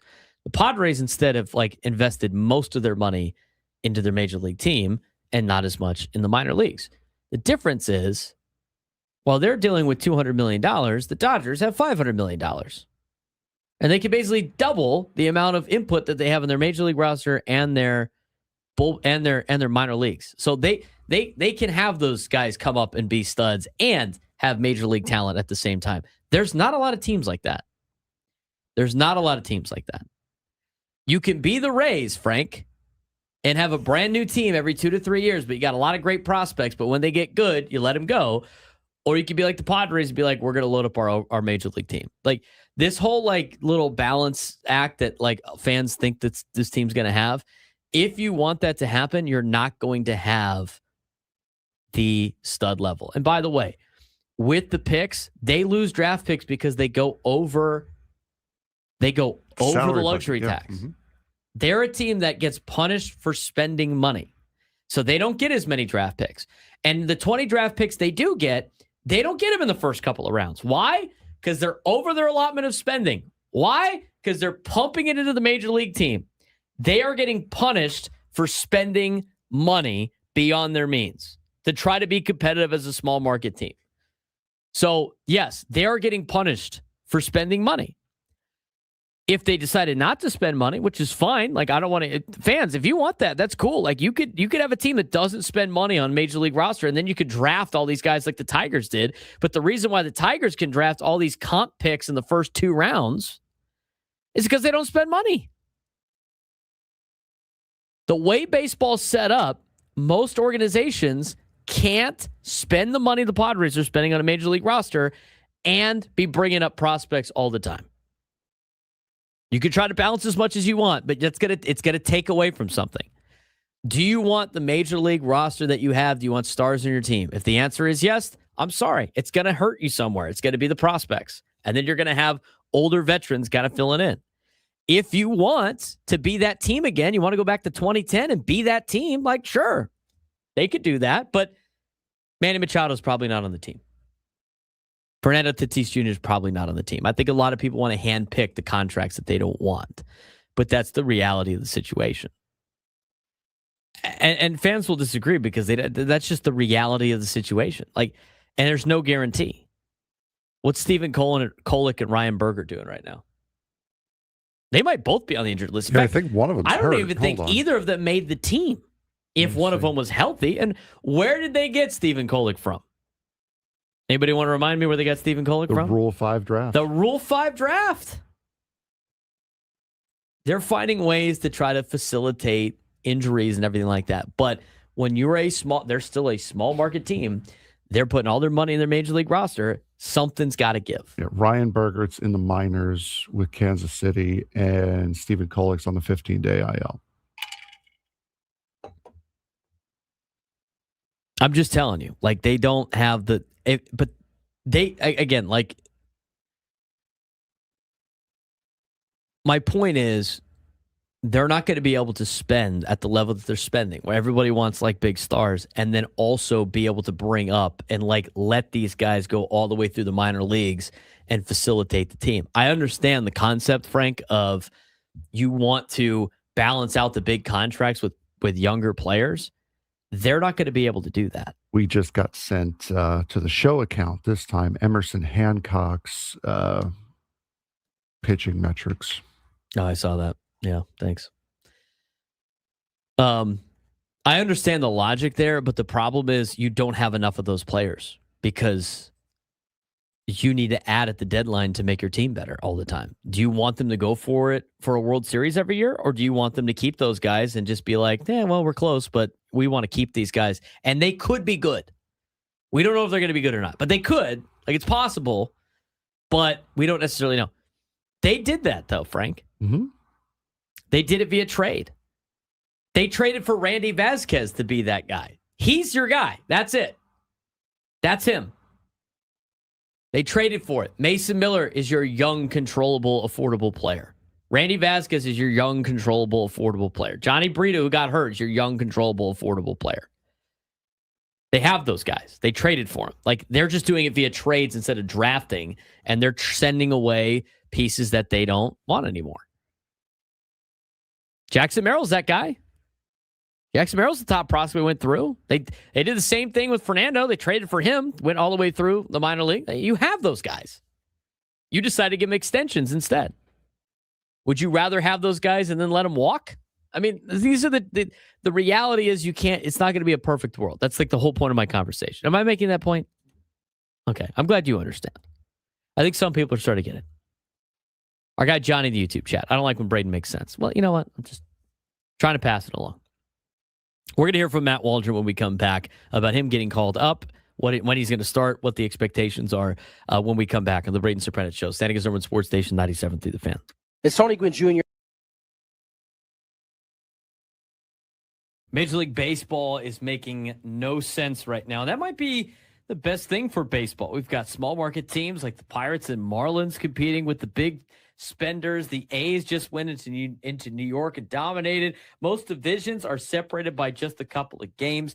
Meanwhile, new stars are taking over. Jordan Walker is breaking out. Mason Miller looks unhittable. And some big names like Pete Alonso are off to slow starts. But don't panic. That won't last. Here's the biggest takeaway. This might be the most parity we've seen in baseball in years. And the real question is, do we like this? Because while parity makes things exciting, baseball still feels different when there are dominant teams everyone is chasing. Right now, it's chaos, and honestly, it's must-watch baseball. We're a couple of weeks into the Major League Baseball season, and already things don't make sense in the best way possible. Small market teams are winning, superstars are slumping, rookies look like veterans, and some preseason favorites, well, they're already playing catch-up. So the big question this week, what's real and what's just April noise? Biggest trend right now, real parity in baseball, as Major League Baseball looks as balanced as we've seen in years. Yeah, absolutely. Most divisions are separated by just a few games. Teams like the Pirates and Marlins are competing with the big spenders. Even the Los Oclamento A's went into New York, Queens, and they went to Bronx as well, dominated. Did they dominate in the Bronx though, as much as they dominated in Queens? I believe they may have went 5-1. They may have went 5-1. I'm not sure. Are you sure about that? I know they went 3-0 in Queens. This kind of parity kills the argument for a salary cap and makes the league more exciting week to week. Does this feel real, or is it just an outlier from such a small sample size? I feel like the league's kind of like does have parity right now. I mean, the Twins are as we record this on Monday. Yes. The American League leader right now is the Minnesota Twins, who I thought was going to be the worst team in all of baseball. But they're not like dominant. They're like 9-7. Like everybody's around 500 right now. And like, I know we routinely say most teams are going to play 500 ball the entire season. It's just like whether or not you're going to go on a winning streak in those extra 42 games is the big difference between whether or not you make the playoffs or not. I feel like aside from the Dodgers, everybody seems pretty evenly matched, which I think is great for the sport. And even the Dodgers are only a game ahead. They've got 11 wins at the moment. Again, recording this on Monday, they lead the league with 11 wins. The Padres and Braves have 10. Right. So it's not like, even though they are the measuring stick, they're not clear. They're right in the pack as well. Well, and the other thing, too, like the Padres were in last place in the National League a week before. A week ago. And they went on a little bit of a tear. So I think you're starting to see some parity in Major League Baseball, which is great for the players who are arguing in the next CBA. It's not great for the owners right now, Small but sample size. It's only been 16 games for a lot of these teams. Now, you're starting to see some breakouts and some stars emerging. Jordan Walker finally living up to the hype. 7 home runs, insane OPS numbers. And mechanical changes are starting to pay off. As for the pitching, Mason Miller, unhittable. We've seen him firsthand. 19 strikeouts in his 7 outings. 19 strikeouts out of 18 batters he's faced. 28 he's faced. But in terms of like a lot of the outs that he has made, it's been mostly strikeouts. Look at like a mix of elite closers from the past.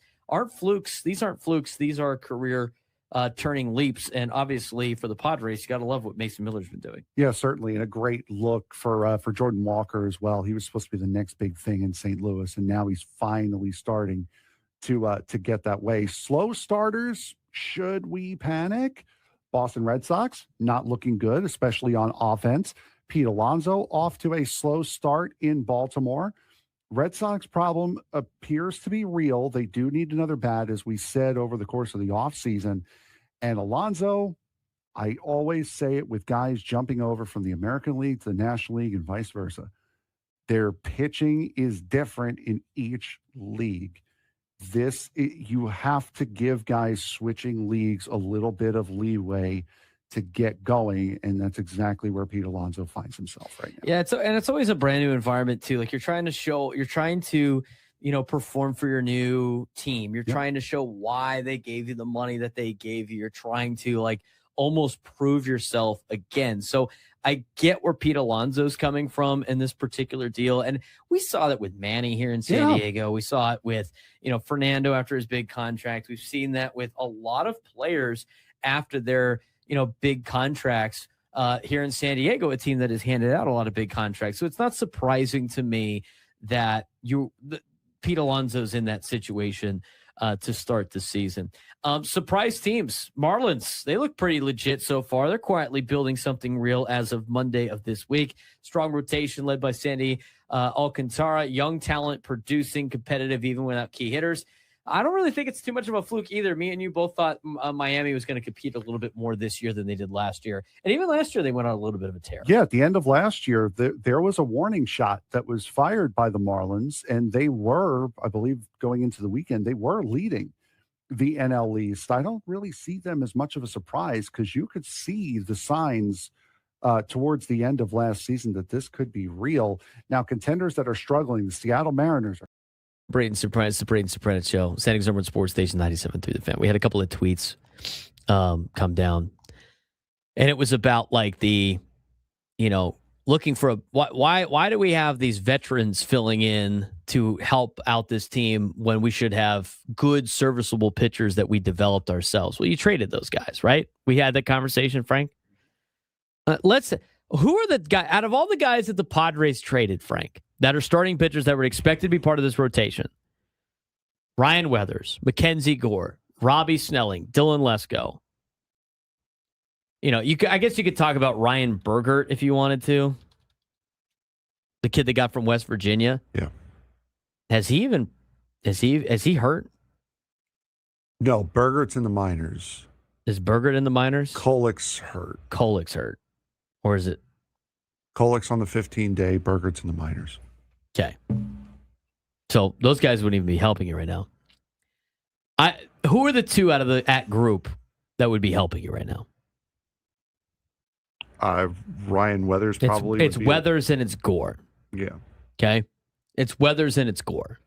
Ryan Weathers is 26. Mackenzie Gore is 27. So instead of having Ryan Weathers and Mackenzie Gore fill out this rotation, right? Mm-hmm. You have Walker Buehler and Ramon Marquez.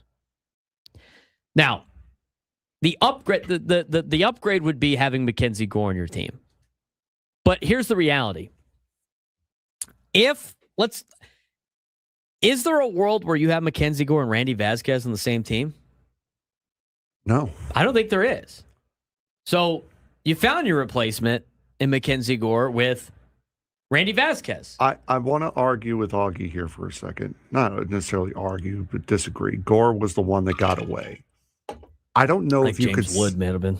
I don't know if you can say that Mackenzie Gore is the one that got away. He's not the ace stud that you thought he was going to be. He was the ace for the Nationals, who were very bad. And he had a great start to last season, but he fell off a cliff. He's having a solid start to the season for Texas right now. I wouldn't say that he's the one that got away because he's not a number one or a number two. On a good team, he's a number 3 to a number 4 starter. So he's definitely, I'm not going to deny that he would be helping you right now, but to say that he's the one that got away, he's not the level of a Trey Turner one that got away. He's one that got away. No.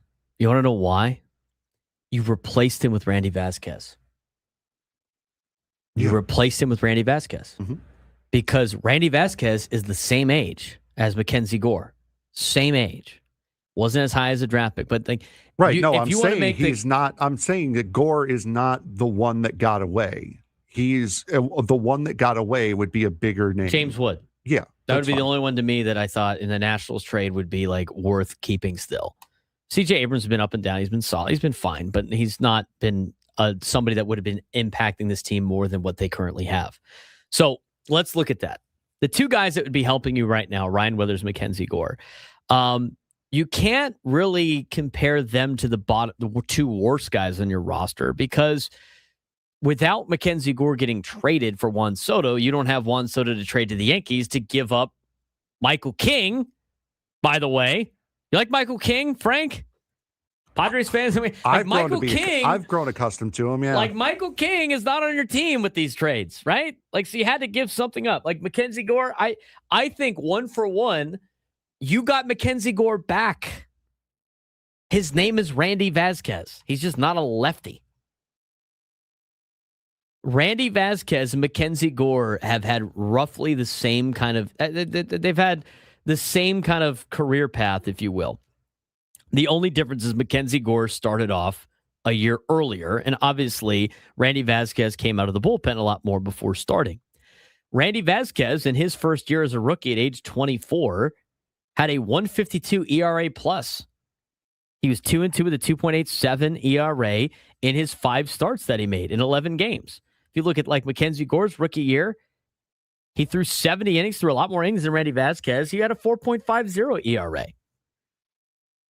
But you go down the list, Randy Vasquez has had better numbers than Mackenzie Gore, with the exception of the fact that Mackenzie Gore in 2025 was an all-star who went 5-15 with a 4.17 ERA. And fell off a cliff after the All-Star game.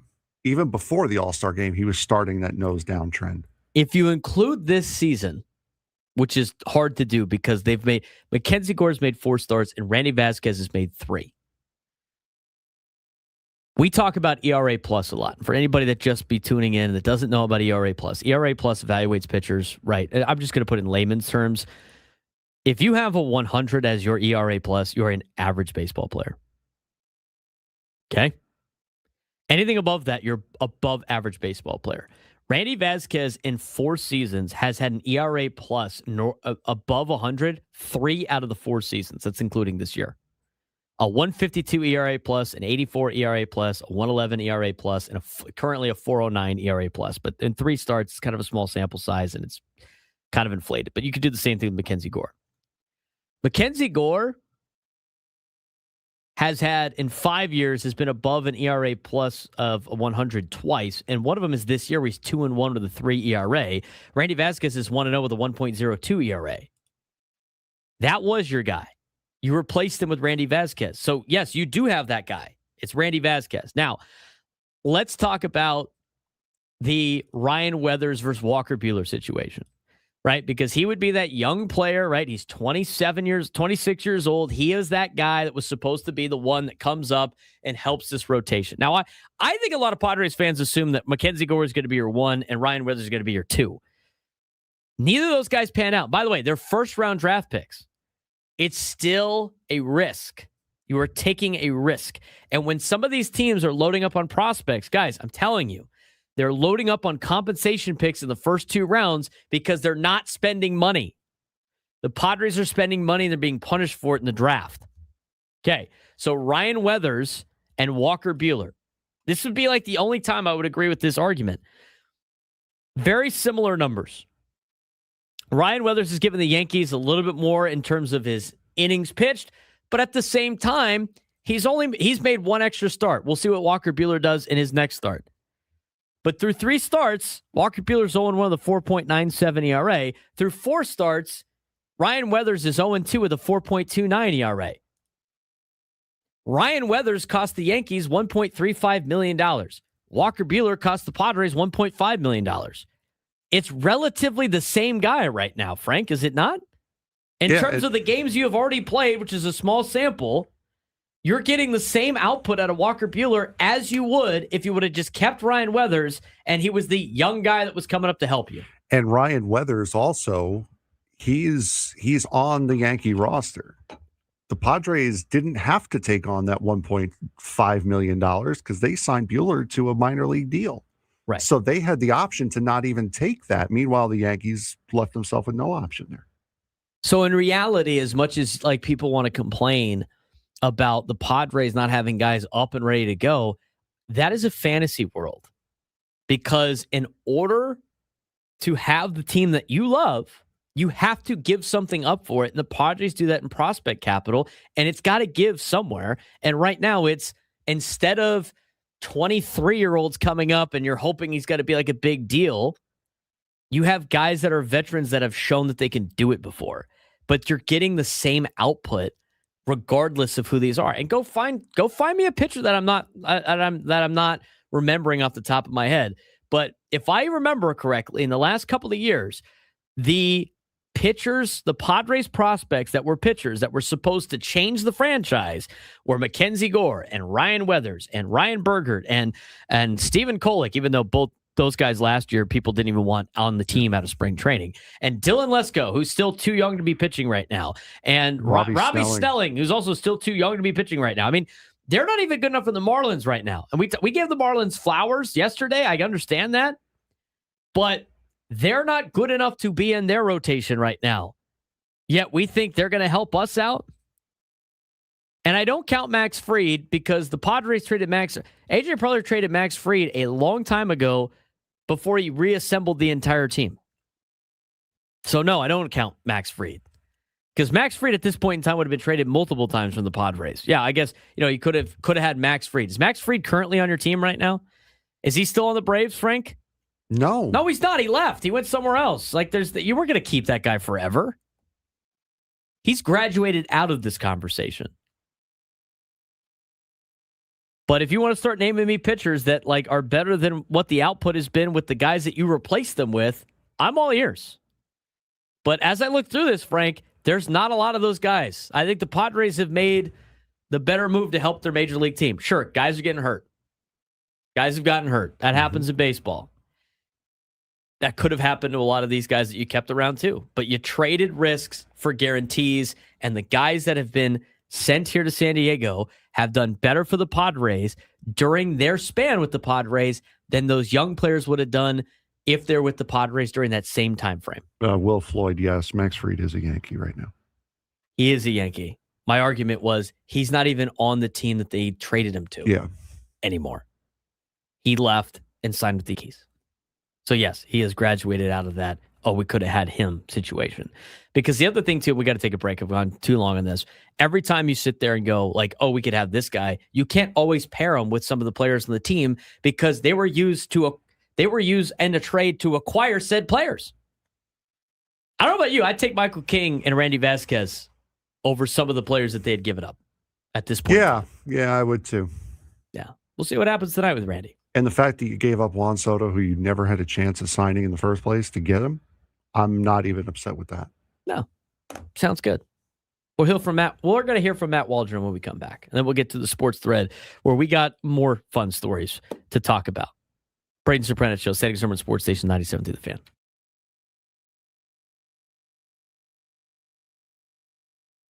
College sports is changing fast, and Cal might be showing us the future. The California Golden Bears are laying off up to 25 staff members, not because they want to, because they have to. They're dealing with a $24 million deficit, rising costs, and less TV money after leaving the Pac-12. So what's their solution? A complete reset in their athletic department. They're launching something called Strawberry Creek Studios, turning their entire athletic department into a content and revenue machine, not just promoting sports, but selling them, producing them, and monetizing it at a whole new level. And honestly, this might be where college athletics is headed. With NIL, revenue sharing, and realignment shaking everything up, schools aren't just competing on the field anymore, they're competing financially. The question is, can programs like Cal adapt fast enough to survive, or is this the beginning of a bigger divide in college sports?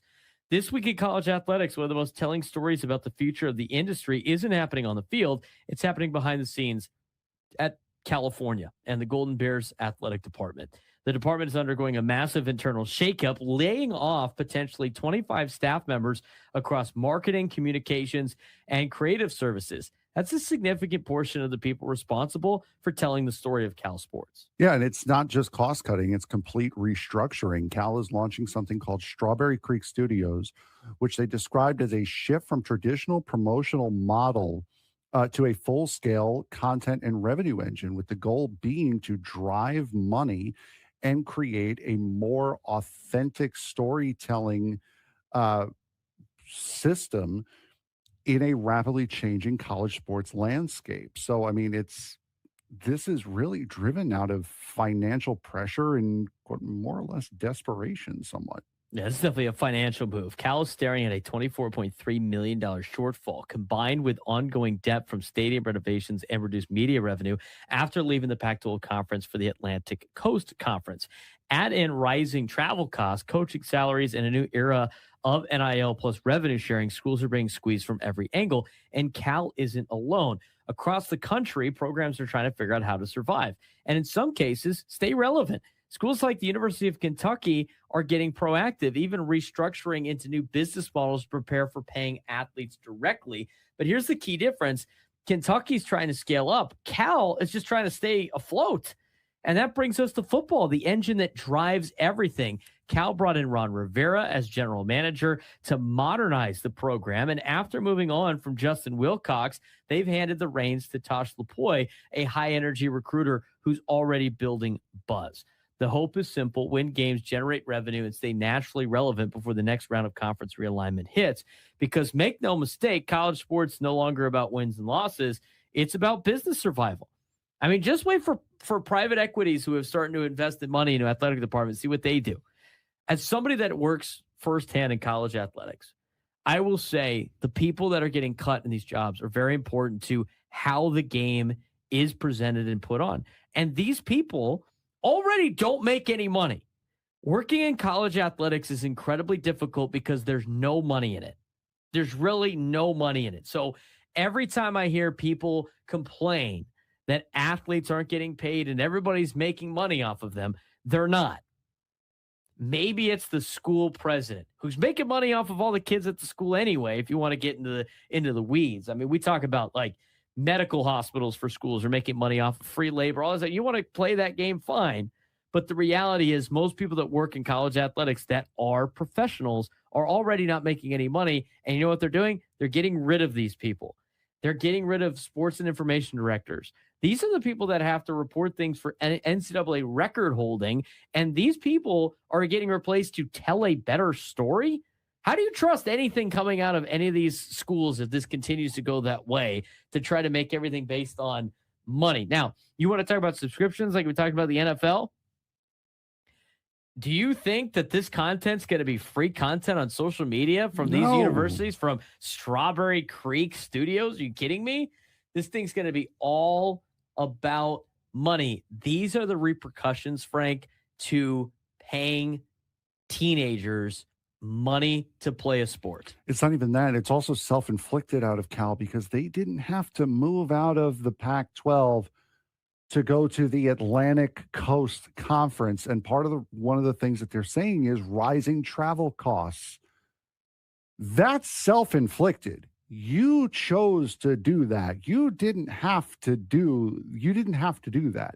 You didn't have to pick a predominantly East Coast conference to go to. So rising coach salaries, that is what it is. NIL revenue sharing, yeah, that's going to affect everybody. But seriously, part of that $24.3 million, the university has to look at themselves and go, yeah, we kind of did that one to ourselves. Yeah, but they also would be making way less money if they didn't do that. I mean, that's the other alternative. It was like you got left behind. You could be Washington State and Oregon State. What are they doing right now in college athletics? Are you better off right now as Cal or Oregon State? They're power conference. They're not. 11:44 on a Wednesday. Padres and Mariners will be back in action for Game 2 of the 3-game series coming up at 6:40 tonight. 5:40 Equal Water SoCal Padres pregame show with Sam Levitt. Gwen and Chris will be on after us, and we're going to talk more about tonight's game later on in the show. We still got a lot to talk about from last night's game, but we're going to take a quick pause from that and get into today's sports thread. Some former Aztecs now on the different side of things. Let's get to today's sports thread. You know that group chat? The one that's always blowing up with the biggest sports takes, debates, and breaking news? You got barbecue back there, and you didn't invite me? Yeah, we've got that too. Welcome to the Sports Thread, where we break down the top 5 stories in sports, just like you would with your crew. Oh, no! Disaster! What a bad idea! No filters, no silence, just real talk. All right, Frank, what we got going in the sports world today? Not Padres related. Well, we're going to stay local here for this first story, as you alluded to. Number 1. And that is that 3 of the big names from San Diego State's men's basketball team from last year will no longer be with the team. B.J. Davis, Magoon Guath, and Miles Bird are leaving. Davis now has reportedly committed to Creighton as of yesterday afternoon. Hours later, Magoon Guath committed to DePaul, and this is coming about a week or so after we heard that Miles Bird was going to Providence. So three of the biggest names that the Aztecs had to offer last year now headed east, all to the same conference, as a matter of fact, all to the Big East. Yeah, interesting stuff. All to not great Big East teams. Like the Big East is not what the Big East used to be. It's just not. If you look at the standings of the Big East last year, that was a 2-team conference. It was St. John's and it was UConn. Mm-hmm. That was it. I mean, Villanova made the NCAA tournament too, and they got beat by Utah State, right? So this is a double-edged sword of good for those guys, because I'm gonna tell you right now, not one of those players is going to the NBA. So you might as well cash it as much as you can right now. The DePaul thing for Magoon is crazy. They're terrible. They went 8-12 in conference last year. They're a 500 basketball team. They have been not great. But they're all going to second-rate teams. And here's the situation for some Aztec fans are pissed. We got to be better than this. We got to be able to keep it. You don't want to keep any of these guys. What did I say at the conclusion of the Aztecs basketball season before we started the offseason? I said, aside from LZ Harrington, you don't want any of these guys back. You don't want any of these guys back. Go get better players. It's not sad that these guys have moved on. Good for them. But you know what? San Diego State is better without those guys. They are. Magoon Guath barely played last year. He's the highest paid player on the team. You could be using that money to pay for somebody better or pay for somebody bigger. I mean, he could barely handle the Mountain West paint. Unless he's going to DePaul to be an outside shooter, you think he's going to handle the guys at UConn? Miles Bird's going to Providence. Hey, good for him. 7-13, 15-18. The reality is, good for them, because they're not going to the NBA. They got to get as much money as they possibly can. But for the reality with the Aztecs, man, these guys are not helping you.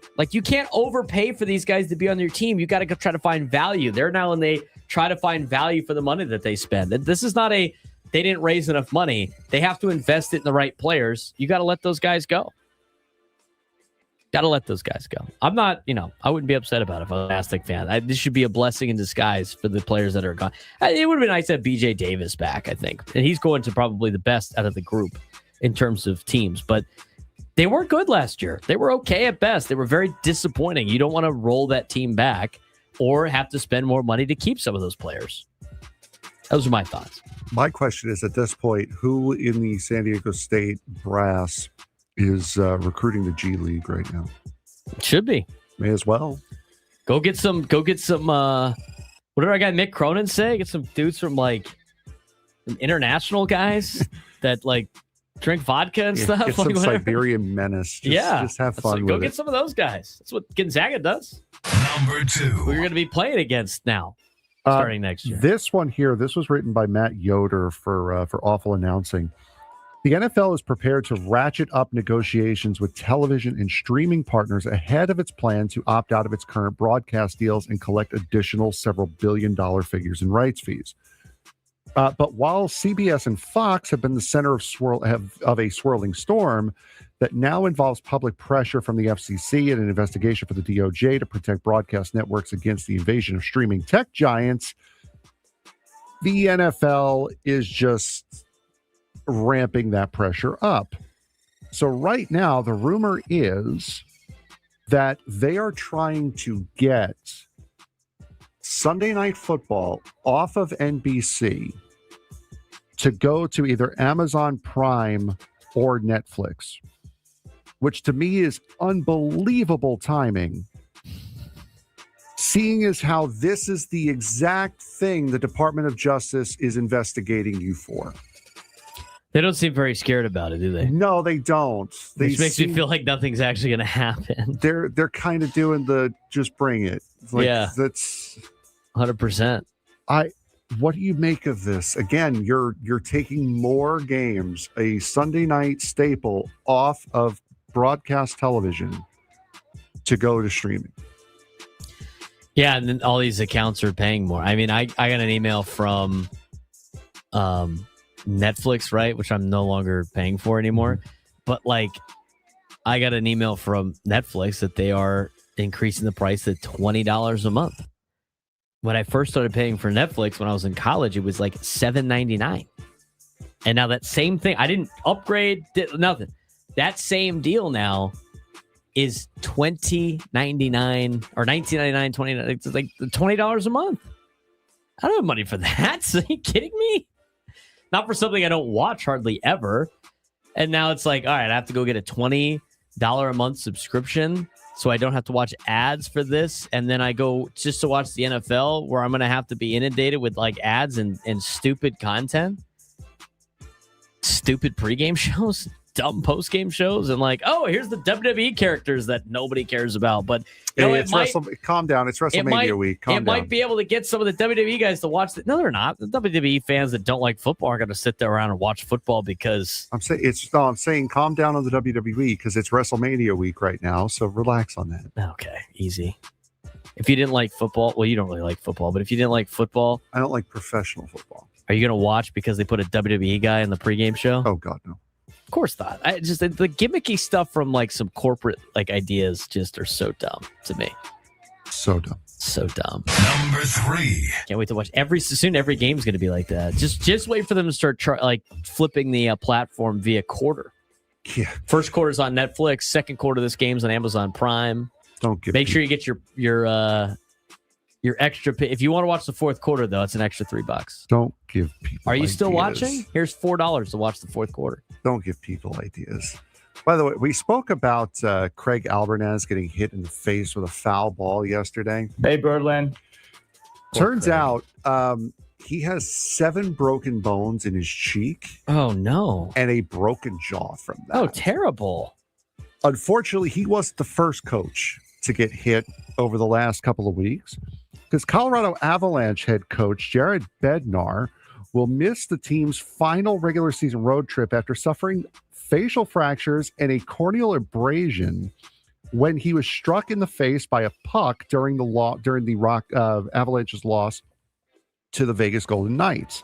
The team expects him to make a full recovery without surgery, but assistant Nolan Pratt and David Hackstall will handle the coaching duties against Edmonton and Calgary to end the season. Bednar was hit while standing behind the bench and had to be helped off the ice, though he remained conscious and alert. The incident comes just as Colorado secured the top overall playoff seed and prepares for the postseason. He is back on the bench because hockey, wearing a full face mask. How might a coach's sudden absence right before the playoffs affect a team's preparation and performance?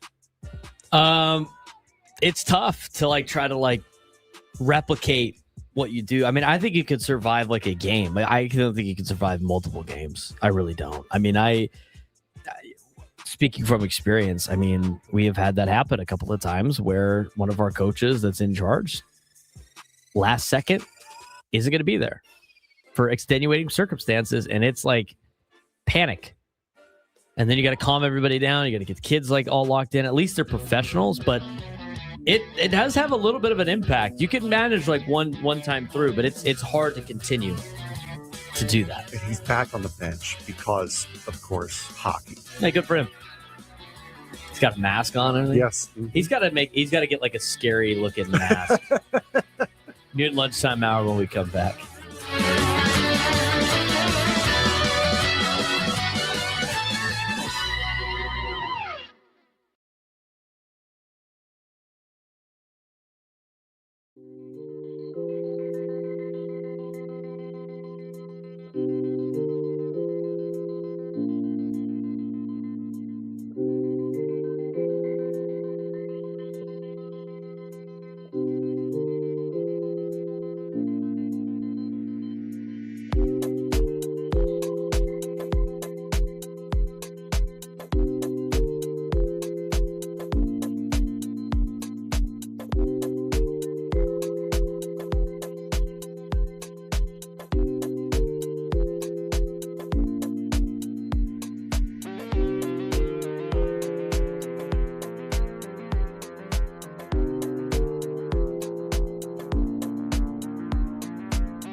time to fire it up. From the beaches to the ballparks, from the gas lamp to North County, no one knows America's finest city like he does. You can't just punt on a Manny Machado prime use. He's a fourth-generation San Diegan, born and raised in the heart of this community.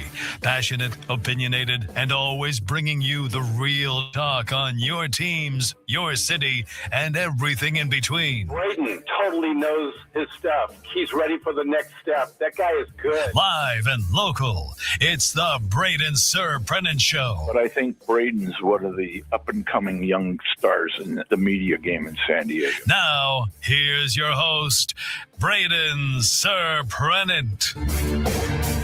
New lunchtime hour on 97 through the fans, brought to you by the Craft Taco. Bold flavors, 2 locations, Sorrento Valley and inside Balboa Park's Natural History Museum. I'm waiting for the tacos. Where are the damn tacos at? Where are the tacos at? Speaking of Jeremiah eating tamales, which are not tacos. You see what Annie Halbern reported? I did. And I'm telling you, I believe it more than you do. I believe it. Yeah, as a recovering fat guy, I press square for doubt on that one. According to Annie Halbern, he has already gained 8 pounds back after being on the injured list. I got high school That's kids. 2 pounds a day. That's like a weigh myself in the morning and then weigh myself at night scenario. Holy cow, I gained 4 pounds in one day. Right. Kind of deal. Dude, I'm telling you, peanut butter sandwiches before you go to bed. These high school kids can throw on some weight fast.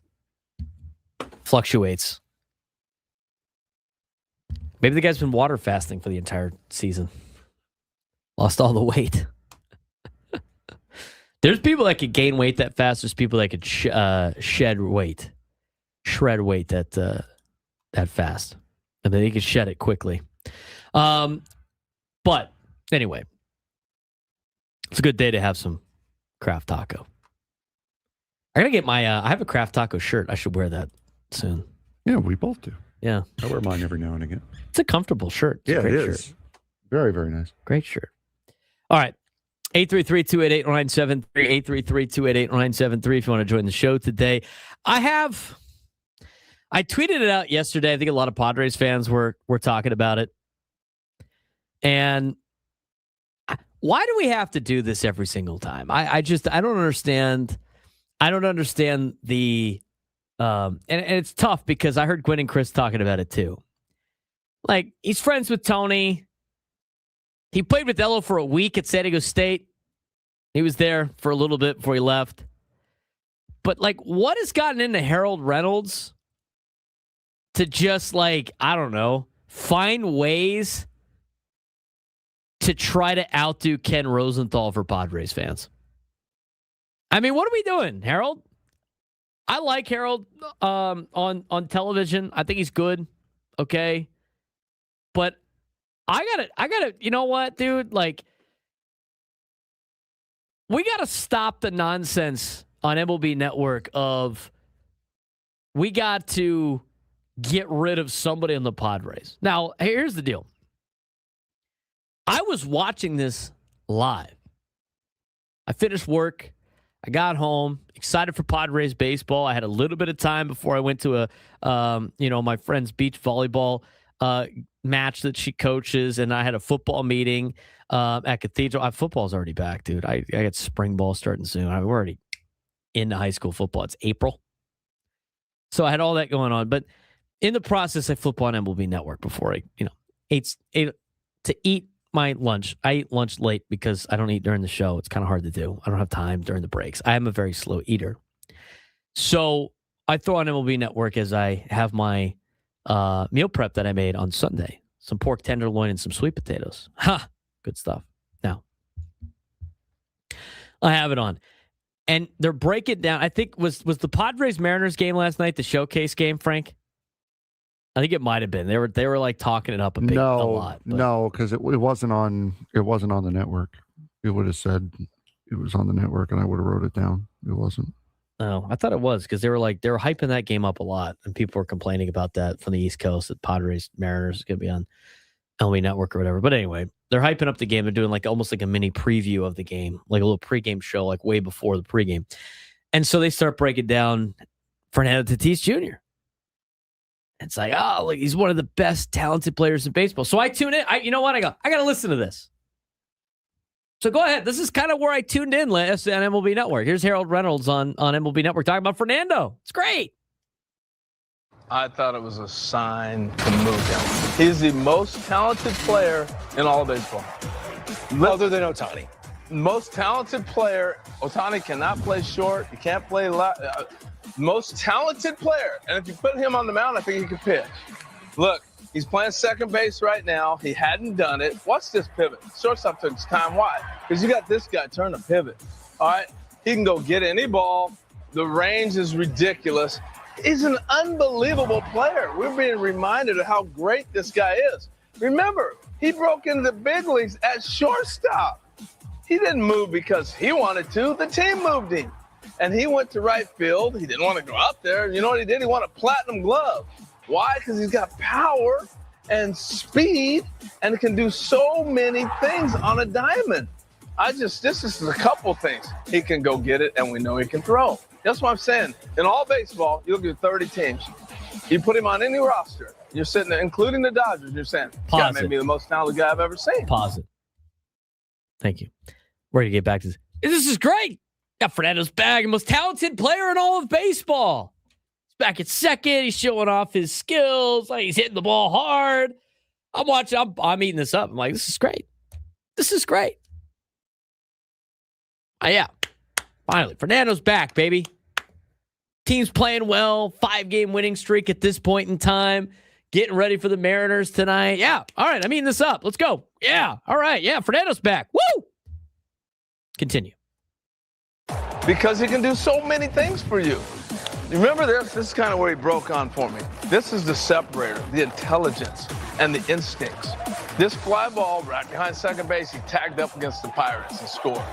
It was like, holy smokes, how did he read that? Still excited. He read it because he watched the guys in the middle. I agree, get Harold. blocked off. That's right. By the guy catching the ball at second base. Great. The second baseman catches the ball. Look at Fernando. That's his view. They're all blocked up. The receiver who's catching the ball at second base can't see him. He goes down the line a little bit and says, he can't see me. I'm scoring. I mean, this is instinct, folks. Instincts. We can go on and on and on with the real Such a great player to have on your team. I'm so telling you great. right now, I think this is a showcase. Excuse me? Because the Padres payroll, look at this. I know they're up there battling the Dodgers every year. We say it over and over and over. I'm sorry. They gotta do something. They can't carry this payroll. Excuse me? The Dodgers can't. They can't carry this. Somebody's got to go. So who of those guys do I want? I want Fernando Tatis. He's the most movable for sure. And I think you make a very interesting point. Turn this nonsense off. What are we doing? That's a foul. Tech. He draws the foul. Unbelievable. I was eating it up. I was like, you're right. It's right. Fernando, he's back. This is great. He's hitting the ball well. You can put him anywhere. Most talented player in baseball. But yeah. Speaking my language. I'm in. They got to get rid of him. Excuse me? They're putting him at second base to showcase him to other teams. Excuse me? Yeah, because that's what teams do. They put one of their most talented players at second base in April to showcase that he could be traded by, let's put him at a position that's not his. It's what? How does that make any sense? And then they pull up the graphic. It's like, oh, well, Manny Machado's making all this money, and Xander Bogaerts and Jake Cronenworth. The Padres can't afford this. The Dodgers can. The Dodgers great for baseball. They're spending money. You got to be able to spend money. Padres are spending money. They can't be doing this. No, you got to get rid of somebody. You can't be. Which one is it? Do you want teams to spend money, or do you not want them to spend money? Or do you just want certain teams to spend money? They can't keep doing this. I'm sorry. Does Harold Reynolds see the Padres books? Does he have any idea? What year are you living in, my guy? This isn't the 1990s Padres.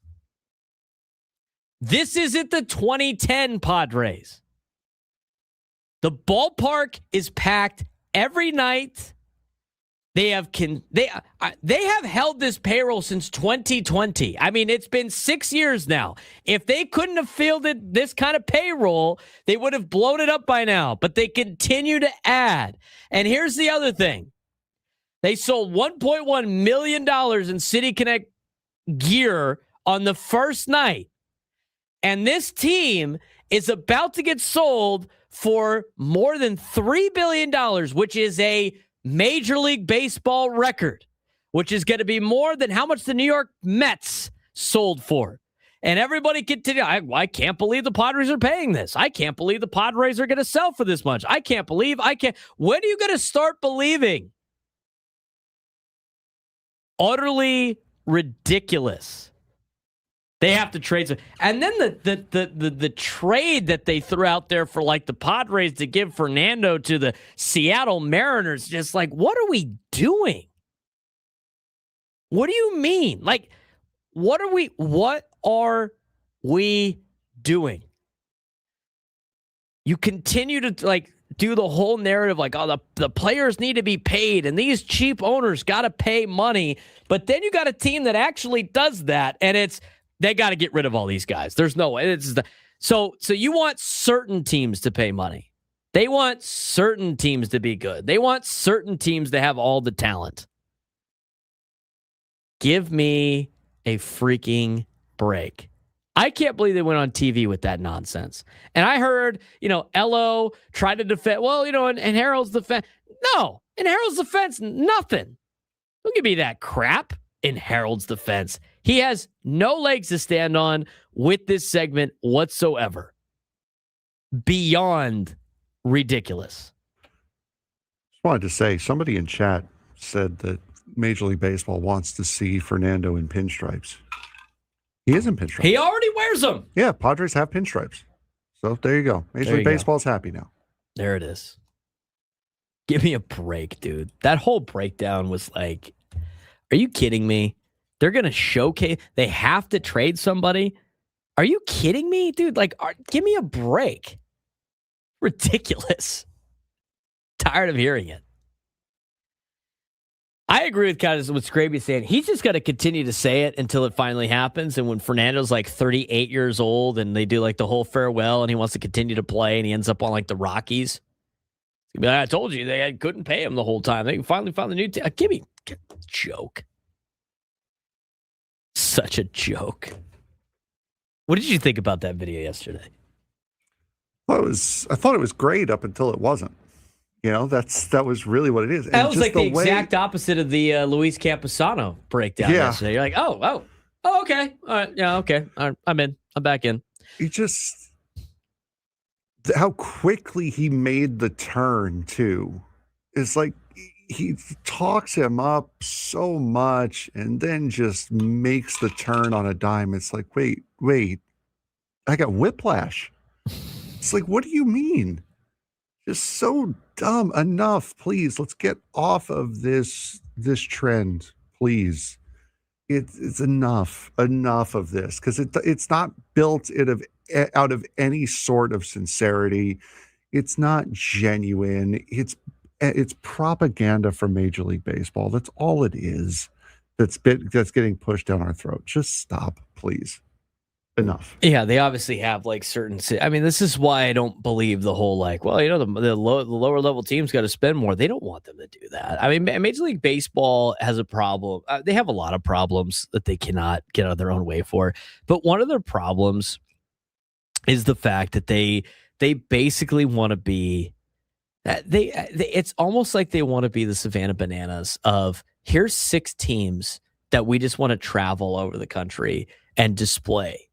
Like they're the Bananas. And like you go to games to watch the other teams come in. And we want these teams to be like the best. Man. We don't care about the Padres being good. We don't want to care about the Angels being good. We need a place for them to host the Dodgers, the Yankees, and the Red Sox, and the Giants, and the teams that traditionally have been, teams that sell out stadiums. We want the Cardinals to be really good. I mean, those are the teams that the Major League Baseball wants to be good because they have the biggest fan bases, and therefore, hey, let's have stadiums where they can showcase these teams that people actually go want to see. That's been baseball's problem for a long time. They don't invest in any of these teams that have good players, right? I mean, even for like the time of when Mike Trout was at the top of his game in Anaheim, they were like trying to find ways to get him on a different team. They didn't want to just like put the center of attention on Anaheim. And by the way, did they give this much attention to Ohtani when he was in Anaheim? They gave him attention. It wasn't this much attention. No. Oh, but now he's on the Dodgers. We're going to make him like the face of whatever. By the way, that trade proposal, Greg Amsinger's trade proposal, I believe we've had Amsinger on the show too. We have. Fernando to Seattle for Emerson Hancock, Randy Arozarena, and J.P. Crawford. Terrible. Why do you need J.P. Crawford right now? I wanted Randy Arozarena like 4 years ago. Not now. That's what we're going with? Like, that whole thing was just ridiculous. But this entire narrative about the Padres and like, you know, they're not supposed to win. They're not supposed to win. That's not part of their end game of. This is why I continue to say, like, sports are about entertainment. It's an entertainment deal. They cater to the teams that have the biggest fan bases. And the reason why they have the biggest fan bases is because they were on radio and television before everybody else was. There was a lot of non-ball knowledge yesterday. You know it's a bad trade too, by the way, because sorry to interrupt. You know it's a bad trade too. When Mariners fans were retweeting that Greg Amsinger trade going like, yo, dude, get this done now. Why are we waiting? Do you see what Stephen A. Smith was saying yesterday? No. He was wanting Mike Trout to demand a trade from the Angels because he's being wasted in Anaheim. Somebody posted, Stephen A. Smith not realizing the Angels would trade Mike Trout and his $426.5 million contract in a heartbeat if they could, just shows how little he understands about baseball. Just the amount of no ball knowledge right on display yesterday was incredible. Right. You know, I disagree. Like, you know, somebody in the YouTube chat goes like, Braden thinks he's going to be here forever. I think he's going to be here for a decent amount of time. I really do. The only reason why the Padres would potentially trade him is if they got sick of him. And if they got sick of him in terms of like his production, which I don't think they will, he's not going to be as valuable anymore for a lot of teams. And on top of that, the other reason why I don't think it'd be the case, because I think a lot of people enjoy watching him play. And I think any type of signer like that, you know, maybe like the diehard Padre fans that like live and die on every pitch and like are thinking from a baseball perspective, he's part of the reason why they sell out.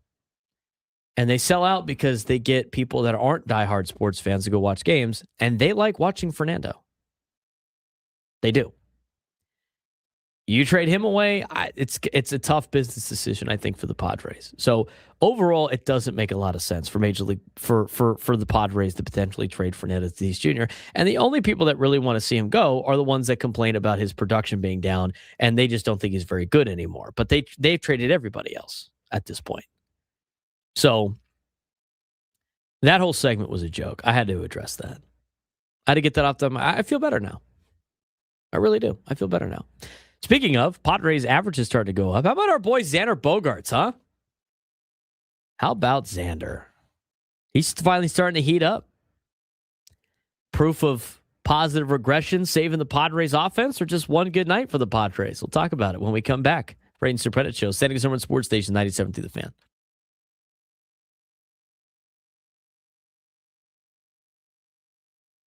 Just when it looked like San Diego baseball turned the corner, reality hit again. After sweeping Santa Clara, the Toreros came into this week with momentum, but they couldn't really sustain it. They got blown out by Irvine. They bounced back with a big win over San Francisco on Friday, and then they dropped the series with two tough losses over the weekend. At this point, the issue is clear, and it's like a lot of the schools here in town. It's inconsistency. This team can score runs, and they can pitch, and they're starting games fast, but they're not putting together complete weekends. And in conference play, that's the difference between contending and sitting right in the middle. So now the big question is, can they find consistency before it's too late, or is this just who they are in 2026. After sweeping Santa Clara last week, it looked like San Diego baseball had finally turned the corner. This week, a reminder that they're not quite there yet. The Toreros opened with the midweek test against UC Irvine, got hit hard in a 13-5 loss. USD scored first again, something they've done consistently. Andrew Gana stayed hot, continuing his player of the week form, but a 9-run fourth inning fueled by walks completely flipped the game. And Frank, how many times we have to talk about it in baseball? You can't stop a walk. That's going to lead to big innings. 9 runs, hard to overcome on a Tuesday night. Yeah, certainly, especially on a Tuesday night where we see the strange things always seem to happen midweek in college baseball. So, yeah, walks are always killed you. Nice to see Andrew Gana staying hot, though, continuing his player of the week form. But that was not great out of against UC Irvine. And that's been the recurring issue. It's been self-inflicted damage for USD. Then they came the big conference series against San Francisco. Has been sitting at first place in the WCC, and they got a statement win on Friday. They went 9-2. And 5 players had multi-hit games. 4 Toreros had 3 hits each. Pitching combo of DeShriver and Fries locked things down. That's the version of USD we saw during the Santa Clara sweep. That's the version of USD we expected at the beginning part of the season. But again, it was in the weekend where things started to slip away. Yeah, Saturday, back and forth game, tied late, and then San Diego gives up runs in the 8th and loses 7-5. And then on Sunday, score first again. Offense left the building at that point, a 6-1 loss. So instead of building momentum, San Diego now settles for a series loss and sits at 13-20 overall, 6-6 in the West Coast Conference. And that first place team momentum that they had after the Santa Clara series, not so much anymore.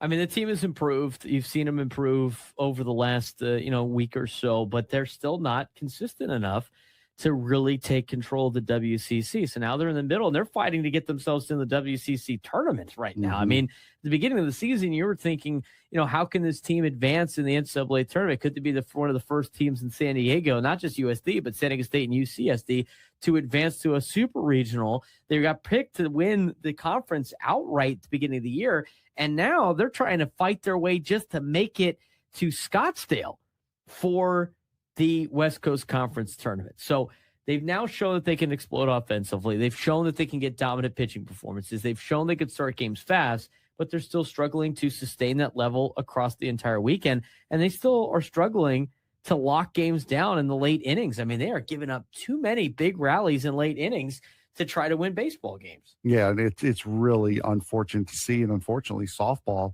kind of ran into the same issue as they faced Santa Clara over the weekend, and it did not go well for them at all. No, game one, a 9-1 loss where they got run ruled.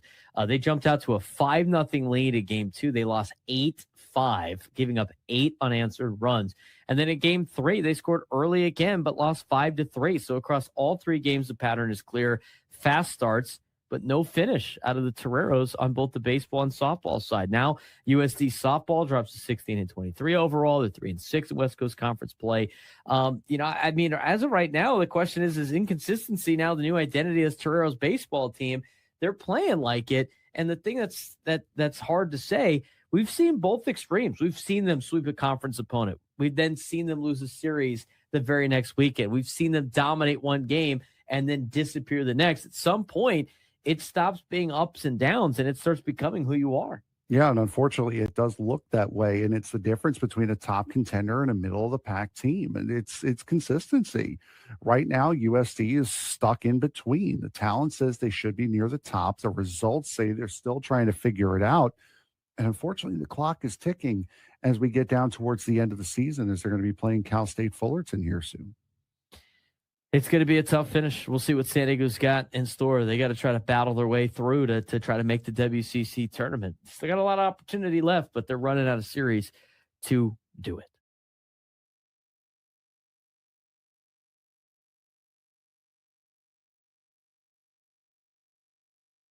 Looking for a contestant for the Midday Sports Standoff. Have we had any winners since we flipped it? We had one? Get a tie win? Yeah, I believe so. I think so too. But if you could take me down in sports trivia for the rest of this month, anybody that does it gets entered into a chance to qualify. They qualify for a chance to win this month's grand prize, a pair of field level seats to Padres Phillies on Memorial Day. Call in, take me down in some sports trivia, get yourself in the hopper, get yourself some tickets to Padres Phillies Memorial Day. Field level seats. What a great day to spend on Memorial Day, huh? Should be a fun time. 833-288-0973, 833-288-0973 if you want to be a contestant today. All right. Let's talk about some of these Padres players now, because the averages are starting to go up a little bit. Bogaerts hitting 270 now with a 730 OPS. It's great to see. You want to see Bogaerts' OPS go up a little bit higher. That's why you're paying him the kind of the money that you're paying him. 270 average is good. Love to see that. And I want to see a little bit more than just singles, but he performed last night again. 3 for 4, 3 RBI night, including a clutch 2-run single. Ended a lot of the early bad luck, but he's had some really good approaches at the plate. I mean, I think a lot of those at bats have been big league at bats, and I think he is. The ball is starting to find some of the green grass out there for this Padres offense. And, he's not the only one where the averages are starting to climb, but he's going to be a major factor to this team throughout the year. This is why they gave him the contract that they gave him. But it's great to see that Xander Bogaerts is off to a lot better start this year than he was last year, Frank. Yeah, for sure. And we saw it start on opening day this year as well. And he did kind of fall off a little bit after last season, but I mean, he's had a very, very good start to this season. One that you hoped he would get off to, and one that it showed the potential that he has, and he's still below his career averages right now. Yeah, I think this is positive regression for not only him, but I think the team. I think the entire team is benefiting right now from the at bats. I mean, Merrill went 3 for 4 yesterday with 2 runs scored. He had a good day. His average is up to 250 now with a 767 OPS. Ramon Laureano climbing that average back up after a hot start to the year, kind of cooling down. But you're starting to get some production on the leadoff spot too, Frank, which is great to see from a team that all season long has not had a lot of great representation in the leadoff spot. So good to see Ramon Laureano starting to do that a little bit more too. But overall, this offense is getting a lot better. This offense is starting to, really hit their stride and get the results that they have been, been looking for. And on this winning streak, they have seen their averages jump up as a team and their OPS jump up as a team. It continued last night, and it's not just against bad pitching either. They've gone against some good pitching over this course as well. I mean, they did have to face Paul Skeens. Bryan Woo yesterday is a guy that has owned the Padres in the past. The Mariners have good pitching. It's not like they just tagged on to Colorado, but Colorado had a bullpen that was great coming into the weekend series. So, at least statistically, they had put together some pretty good numbers. But on this particular winning streak for the Padres, in these 6 games, a 6-game winning streak, the Padres have hit 276 with 10 home runs, 1 triple, 13 doubles, and they have had an 852 OPS with a 280 batting average on balls in play. That is drastically different than how they started the season. Yeah, absolutely. And I've said it a couple of times. It was very, very frustrating to watch how this team insisted on underperforming. At the start of the season, you're seeing guys getting on base, them not being able to drive them in or at least move them over at the very least. And now you're starting to see that change. That's starting to come around. You're starting to see more production. You're starting to see better situational hitting. And you're also starting to see some power coming in from several different places in this lineup. If you look at the leadoff batter, because the Padres have had a leadoff batter problem. Look, they have been able to get 2 hits now to start off a game. So now it's the batters that have started off a game for the Padres hitting $125. A lot better than 0, though, Frank. Let me tell you.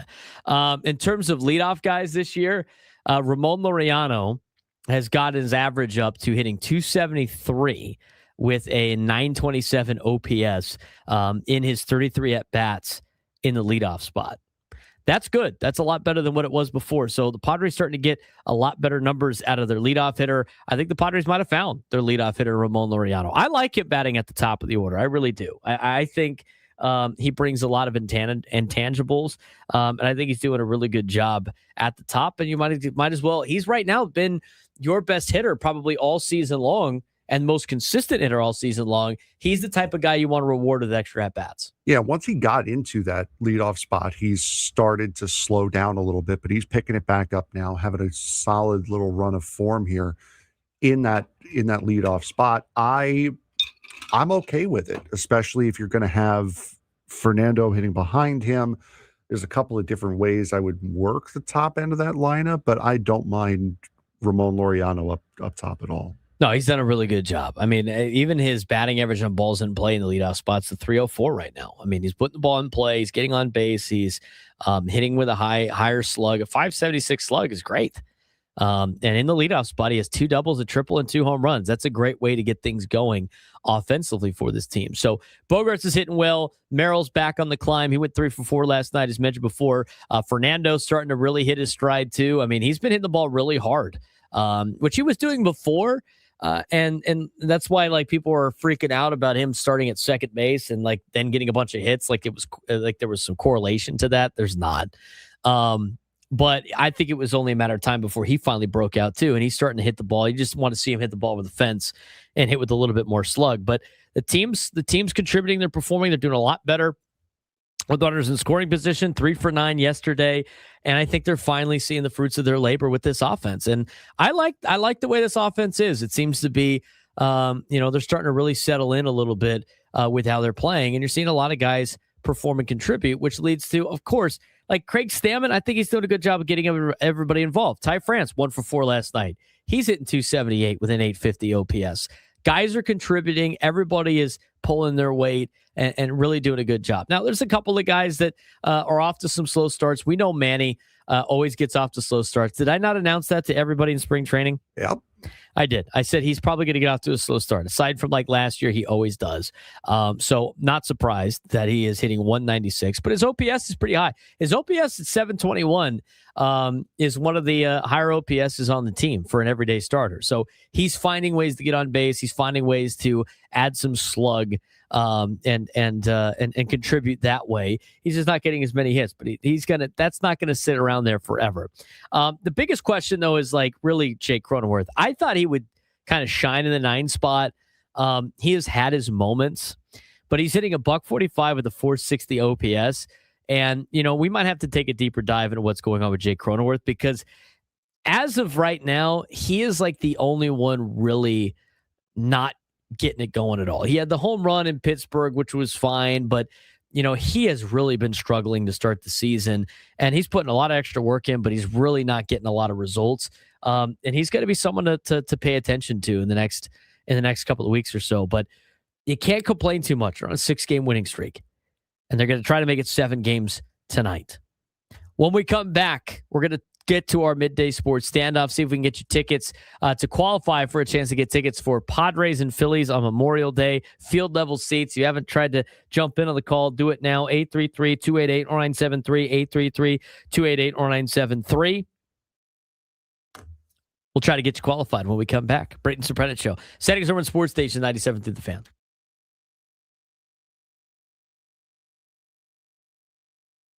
Bristol just proved one thing: the fastest car doesn't always win. In the Cup Series, Ty Gibbs got his first career win, but he only led the final 25 laps. Kyle Larson led 284 laps.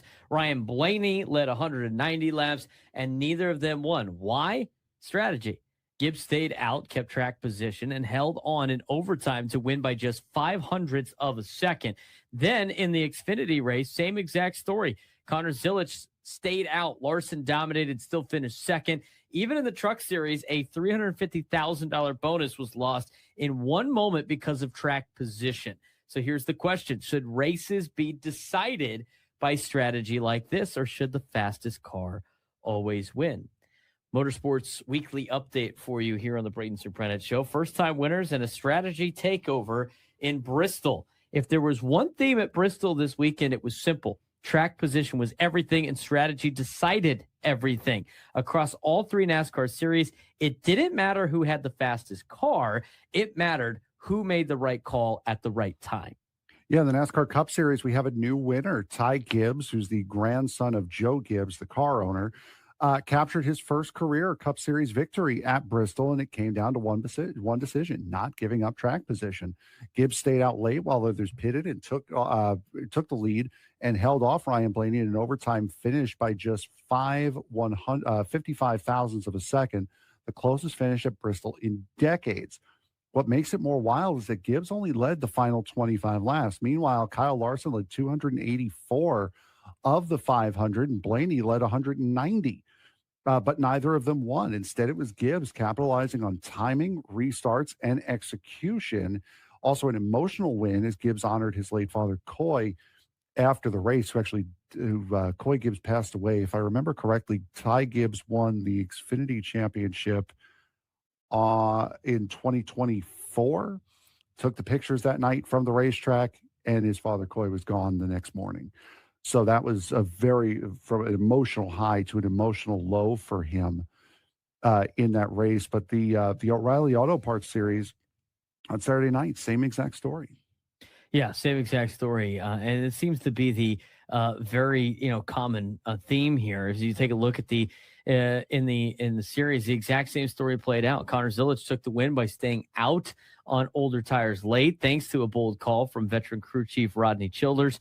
He held off once again Kyle Larson, who dominated by leading 230 laps, but finished second. For Zilic, it's a big bounce back moment after struggles at the Cup level, and once again, the fastest car didn't win. The smartest strategy did. In the Craftsman Truck Series, same thing. Christopher Bell returned to victory lane for the first time since 2017. Bell took control late and held off Chandler Smith for the win. The biggest storyline, though, is last year's champion, Corey Heim, lost a shot at $350,000 after getting spun while battling for the race lead in a major swing moment. And this all comes down to the way Bristol was ruined after it got repaved, because now NASCAR caught lightning in a bottle with Kansas with progressive banking.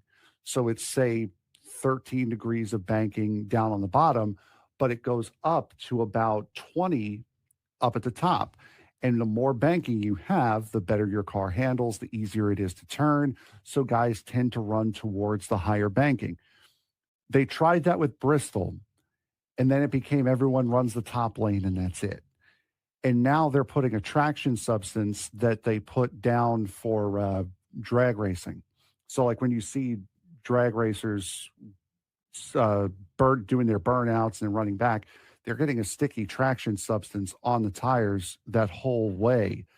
They did that to try to improve the bottom line at Bristol, try to create the racing down there. Well, what they did was they took away the top line because the bottom line now was such an advantage, and it became a one-lane racetrack, and they ruined it again. So that's why you're seeing it's become such a difficult track to pass at now, because of, if you want to make a pass, you have to go high. You don't have the same, you have the ability up high because of the higher banking, but you don't have the grip that you have down low. So that's just the way Bristol has been for the last couple of years now, and it's made it so painful to watch.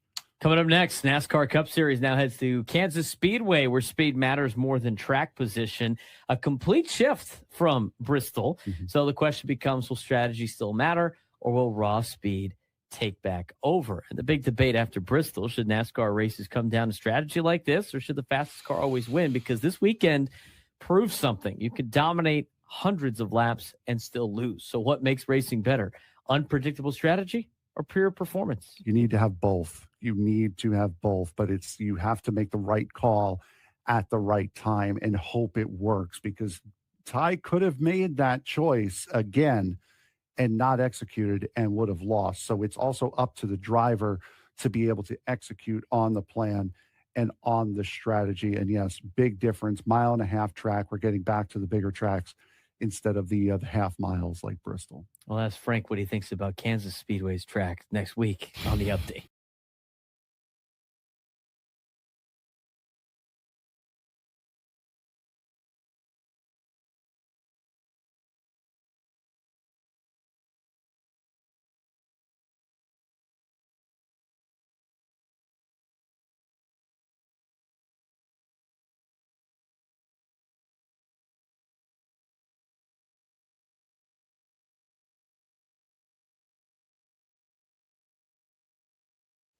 12:39 on a Wednesday. He's Frank Marchese. I'm Braden Surprenant. This is the Braden Surprenant Show, live and local each and every day from 10 to 2 on San Diego's #1 sports station, 97.3 The Fan.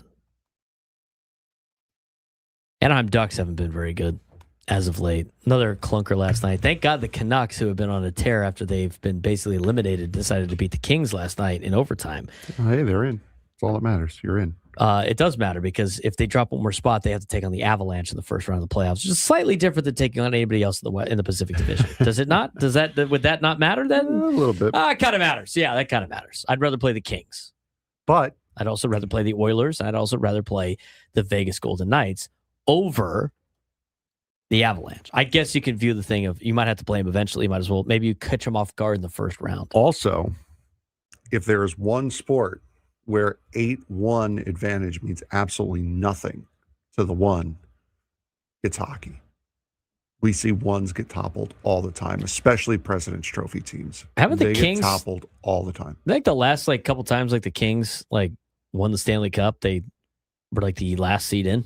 Yeah, more or less. Yeah. I think so. The last two times. Yep. The one seed means nothing in hockey. Yeah, but they've been playing really good hockey. They're pretty good. Have you seen when the President's Trophy winners have gotten knocked out of the playoffs? It's usually the first or second round. Yeah. Well, if that's the case, then the Kings are definitely winning the Stanley Cup. They'll knock those guys out for sure. I bring that up because every time the Anaheim Ducks win, they post a duck. Yeah. Our boy Benny Afquack. Somebody asked, okay, very important question. Is this a single video admin keeps reusing, or does Ben Afquack drum specially for every game? Who owns Ben Afquack? What does he do with his time when he's not drumming? What's his favorite food? Is it peas? I bet it's peas. These are all great questions, by the way. So the Anaheim Ducks answered some of these questions. Oh, let's go. What are they? Ben lives in Minnesota with his human, Derek. Okay. Minnesota Duck on IG. Go follow him. Okay. Minnesota Duck on IG. I'm on it. It's the same video we post every time. When we changed our logo a few years ago, we sent him new merch to use for an updated video. Ben enjoys his time running around the yard. Hell yeah. There's your boy, Ben Afquack. I respect that. One more time for old times. You know what? Maybe we can play it into a win on Thursday against the Preds.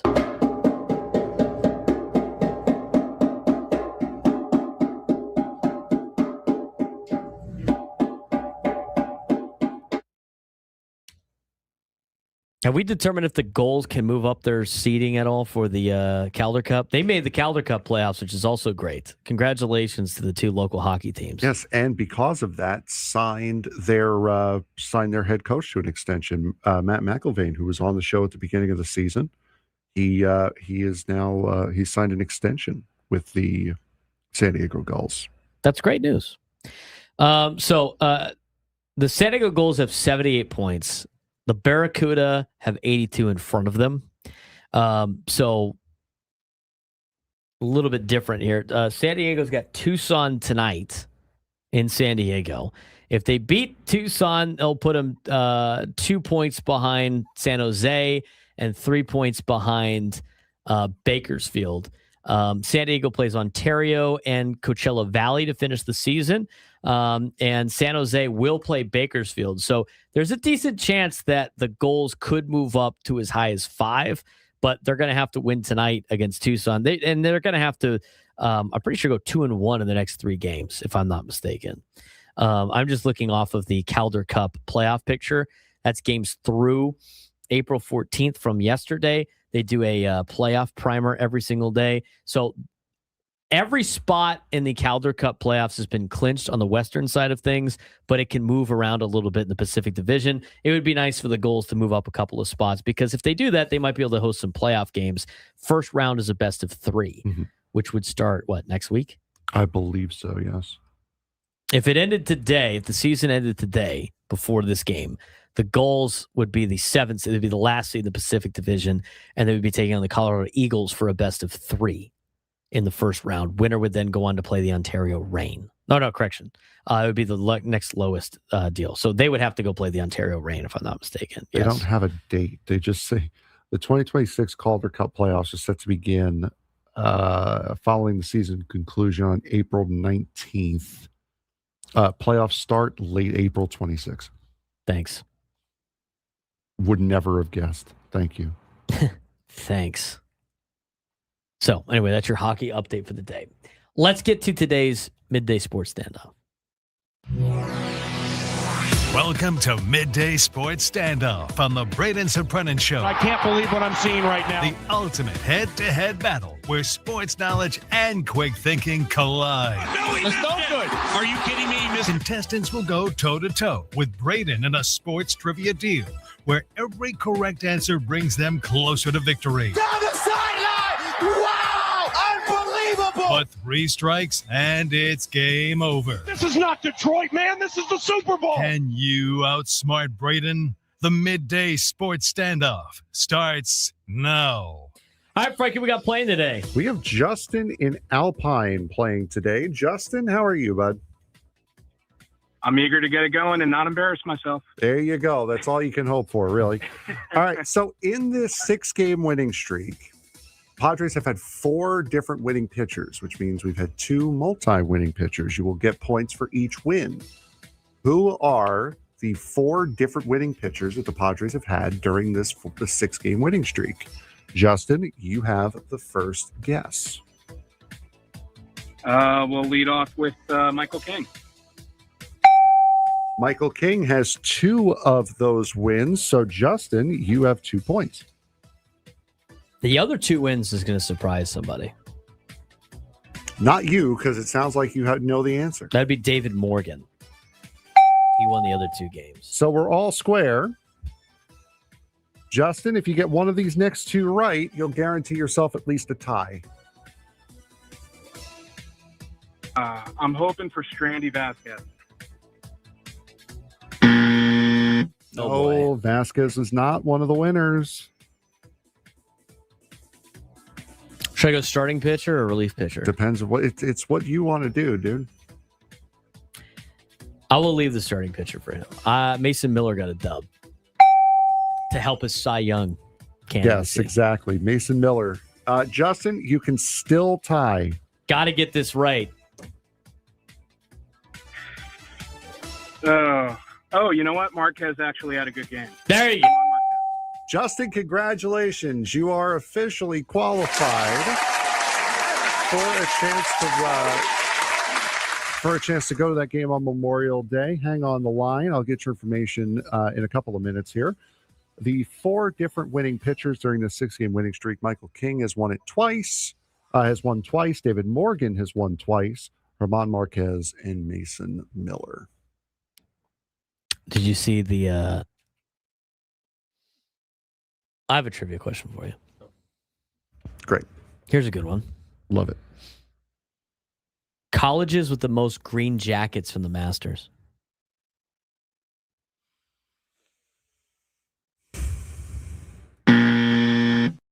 Take a guess.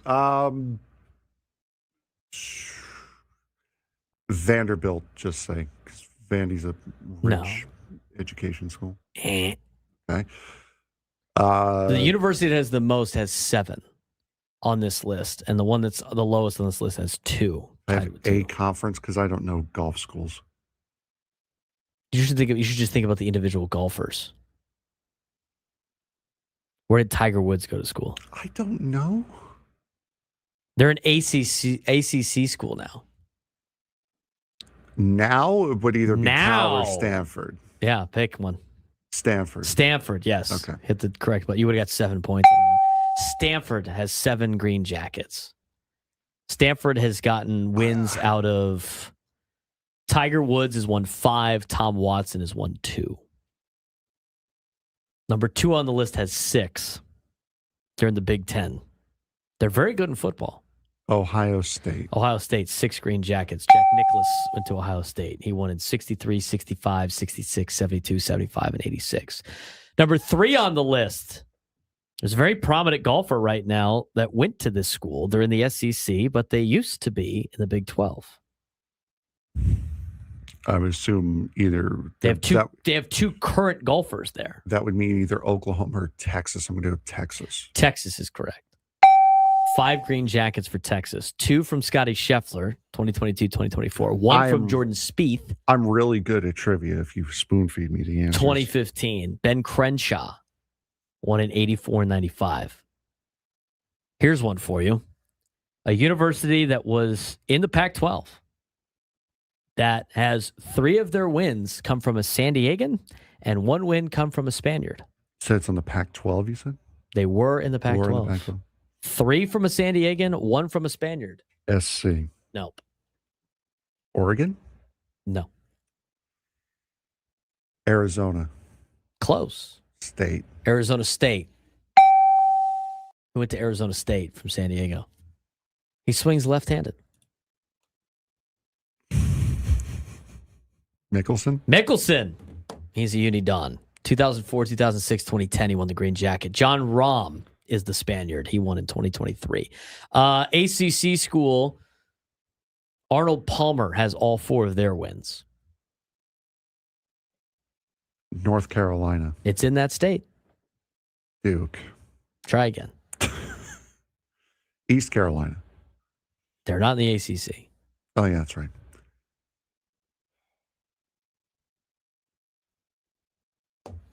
In North Carolina, in the ACC, Wake Forest? Yes, Wake Forest. And then there's 2 schools left that have 2 green jackets. Guys, I don't know golf at all. You can make fun of me in the chat all you want. I know I'm stupid when it comes to this. 2 schools left. One's in the Big 12, one's in the SEC. Bubba Watson won it for this school. And Fuzzy Zoller and Fred Couples won it for this school in the Big 12. Current Big 12.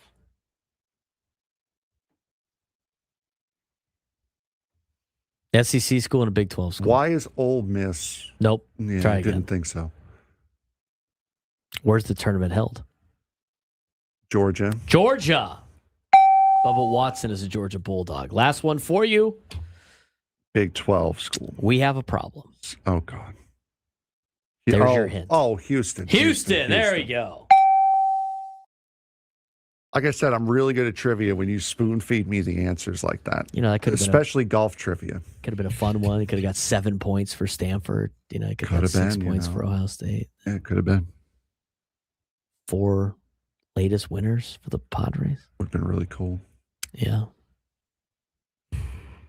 I was half asleep last night. You know, congrats to Justin though for qualifying. Yeah, absolutely. I thought that was fun. You got all the answers, Frank. I did. Maybe we should have you play the Midday Sports Stand-Up. We could have 2 people play against each other. That'd be kind of fun. Switching between the phone lines is going to be amazing. You know that? I could do that. Terry's on. Now he's off. Justin's on. Now he's off. And then I accidentally drop somebody. Exactly. But you know what? We have... Then it's like SOL, dude. It's the gremlins in there. Did you see? I listened to the locomotive trivia. Gwen and Chris's question yesterday was unfortunate. You want to know why Gwen and Chris's question yesterday was unfortunate? Why was because Scraby had no chance. Name the finals MVPs since 2000. All the repeats you got points for. Assume Kobe, Duncan, Shaq probably there. LeBron, Shaq had 3. Well, Curry. you got extra points for like more of the ones that won more. He bypassed on LeBron, and I forgot who he went with first, but it was somebody that won 1, and then Tony got like 2 with like the multi ones, and I was like, oh, he's cooked now. Yeah, it's over, done. The guy's down like 7-1 after two rounds through. Anyway. When we come back on the show, we got to hear from Matt Waldron. We didn't play any of that. We're going to get to that in a second, and we're going to talk a little bit more about this Padres team from an offensive perspective, but also like, what about Adrien Moron's bounce back outing yesterday? I mean, the inning yesterday was good. It really was. And we talked about it yesterday about the bullpen and how they're not worried about Adrien Moron. And I think yesterday's results were pretty solid.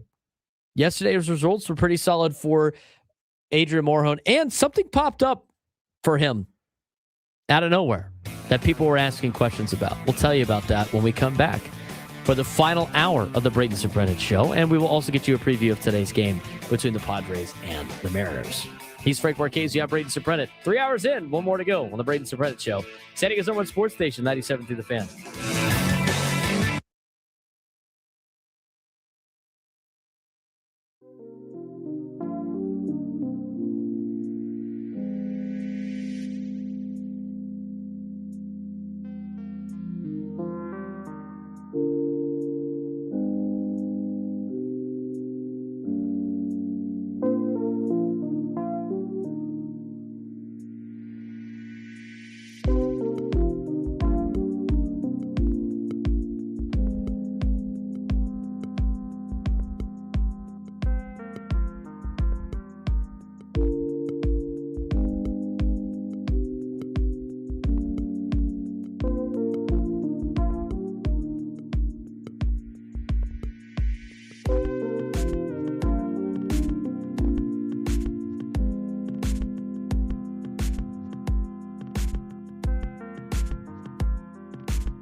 We're giving you and a guest a chance to go away with Weezer on their Weezer The Gathering tour. Get hooked up with flights, a 2-night hotel stay, a pair of tickets to see Weezer, plus a meet and greet with the band, and a signed set list, thanks to Live Nation and Crush Music. And all you have to do is enter.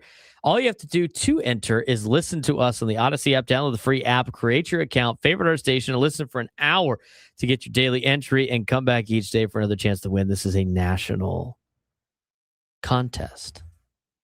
He's Frank Marchese. I'm Braden Surprenant. This is the Braden Surprenant Show, live and local each every day from 10 to 2 on San Diego Sports Station 97.3. The Fan. Congrats to Justin for qualifying for an opportunity at the end of the month to win tickets to a Padres and Phillies game on Memorial Day. We got field level seats we're giving away this month if you could take me down to sports trivia on the Midday Sports Standoff. So you got more chances later on this week to do that.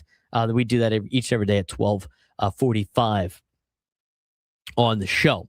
I do want to get into the bounce back outing out of Adrien Moron and take a deeper dive in what worked and what didn't work for Adrien, but a lot of great things to see out of him in terms of his metrics. We're going to break that down in a second. But the big news, of course, from yesterday was Nick Pivetta was added to the injured list, and Alec Jacob was added to the team to kind of fill the gap a little bit in the bullpen before Matt Waldron is expected to make a start over the weekend. Matt Waldron did have a locker in the clubhouse yesterday.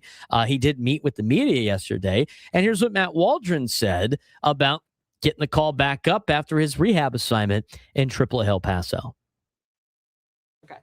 Hey, Matt, welcome back to San Diego. When did you get here? What were the conversations leading up to it? Yeah, I got here yesterday. I heard the news about Nick, and that's very sad, and I hope nothing but the best for that. But I got here yesterday, and yeah, here I am. What do you understand about your role and what you'll be doing here in San Diego? Yeah, I believe I'm starting on Friday, and I'll plan for that and just be as effective and dominant as I can try and be. So. What did you learn and work on in AAA leading up to this moment? I think just instilling the confidence and just the belief and be the best version of myself that is. And, keeping hitters off balance, but knowing when to go for a strikeout, just the art of pitching and going as deep into games as possible and helping the team win. Matt, you had to miss the time during spring training. What's the process been like? Not just getting back, but now building yourself up to get to this point? Yeah, I just kind of pushed back a couple of weeks when I got the news that I did. And then so building back up and, yeah, just taking care of my arm and my body and treating it like an extended spring training in a sense. You had some added velocity. How's that working out for you? I mean, 12 shutout, it's working good. Yeah, no, it's working great. And I can thank a lot of the people in this organization to come up with a program to try and throw harder. And, a lot of time it's the intent that I have and trying to throw harder is how you throw harder. So doing that has been very effective. You were important to this rotation in 24. Like, how do you take what you did then into however long you're here this time? Yeah, just trying to get back to that. But at the end of the day, just taking each outing one at a time and one inning at a time and one day at a time. So just working as hard as I can, and it's a great place to be, I want to say. I know you never want to be here because of injury, but what does this opportunity mean for you to have this chance again? It's a great opportunity. It feels good. Like I said, I really feel for Nick there, and nobody wants it more than him. And but it's a great opportunity, and I want to be as effective as I can. How much were you able to pay attention to what the Padres were doing while you were in AAA? I'm sorry. How much were you able to pay attention to what the Padres were doing here while you were? Yeah, no, it's fun to watch them do their thing, and they're on a good little roll right now. And that's it's a fun time. It's always fun to win, so it's fun to watch them do that. And here I am. Matt, in spring training, you were very open about acknowledging the fact that you were out of options and you were battling for a roster spot. I know the circumstances aren't ideal with Nick's injury, but is it at least a little fulfilling to know that you kind of made it through that and here you are back with the Padres? Yeah, absolutely. And I think, I worked hard this offseason, and I think I'm where I'm at because of that. And, just that's how this works. You don't just magically make it somewhere. So I feel like the next step is staying here and helping this team win ball games. You said you believe you're starting on Friday. Is there some uncertainty there? Are you approaching this as though that is going to be your day? Yes, I believe I'm pitching Friday, and anything can happen. So, but that is said to be the day. Matt, it sounds like you've dialed back usage of the knuckleball a little bit. Can you kind of talk about how you're going to use the knuckleball and maybe the rest of your repertoire as well? Yeah, I think I have really good command, so I'm going to make them respect the fastball command and attack the zone in all angles. So I feel like, in and out to lefties and righties, you're just making it as hard as possible. But going to the knuckleball, yeah, it's knowing that's a hard pitch to hit, especially when you don't know when it's coming. So,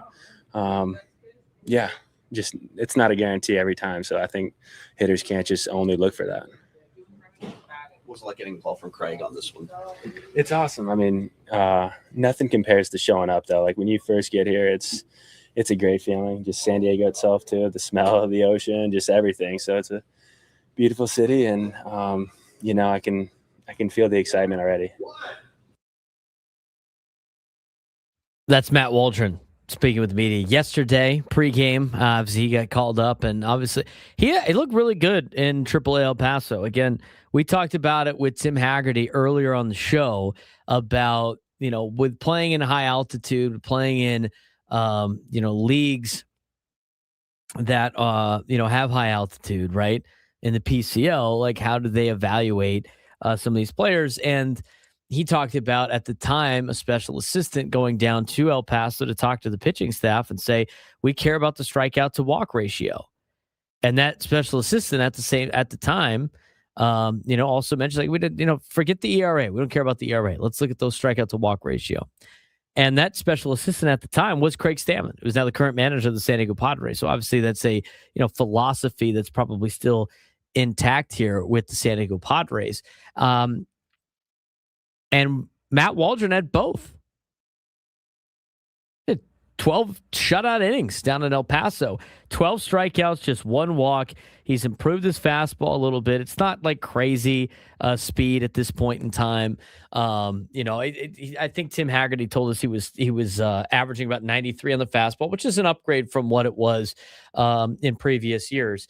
And we're going to see how he does against big league pitching again over the weekend. The Padres are going to get their a real good look at which one of these three candidates between Walker Buehler, German Marquez, and Matt Waldron, which one of them is good enough to stay on the team. Because Griffin Canning's going to be coming back soon, and he's going to be taking one of these, regardless of what the situation is with Nick Pivetta.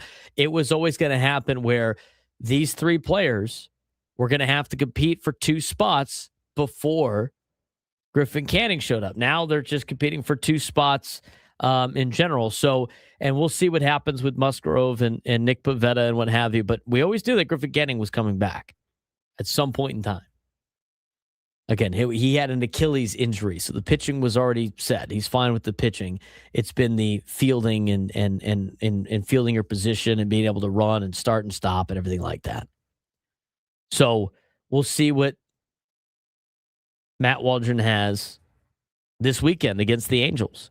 Padres trying to continue their winning streak tonight with Randy Vasquez on the hill. We're going to talk about that a little bit later on in the show.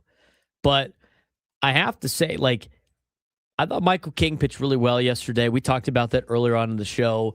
And with Pavetta and Musgrove down, Michael King, turns back into the ace of this staff. Not to say he ever wasn't the ace of this staff, but with him battling injuries for a while, you want to see him be able to come back from that and be back to that ace of the staff. And I think he's slowly starting to pitch his way to that. I think Randy Vasquez has done an unbelievable job. It'd be great to see him again add to it tonight in his start against the Mariners. It's going to be a little bit tougher than it was the last couple of times, I think. But that being said, you got those two guys at the top of the rotation right now. It's great. You had Griffin Canning. You're starting to put this thing back together a little bit. I think Walker Buehler and German Marquez have been very serviceable. I still think they're battling for a spot on this team long term in their next couple of starts. So it'd be great to see Randy Vasquez tonight build off of what he has already started. He's not going to be able to pitch a sub 1.5 ERA the entire year. We know that's going to be the case. But it'd be nice to see a nice breakout season for Randy Vasquez this year. Maybe pitch well enough in the first half where he might be considered for an all-star team. That'd be great. But he's only pitched 3 games. So he's got a lot more starts that he has to make until that point and just keep getting better each and every outing. I think he's done a really good job with that. And he's gotten the results.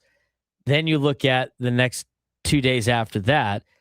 Thursday, Walker Buehler. Friday, Ramon Marquez. Again, those are 2 outings for these guys that are adding to their resume of should they stay on this team.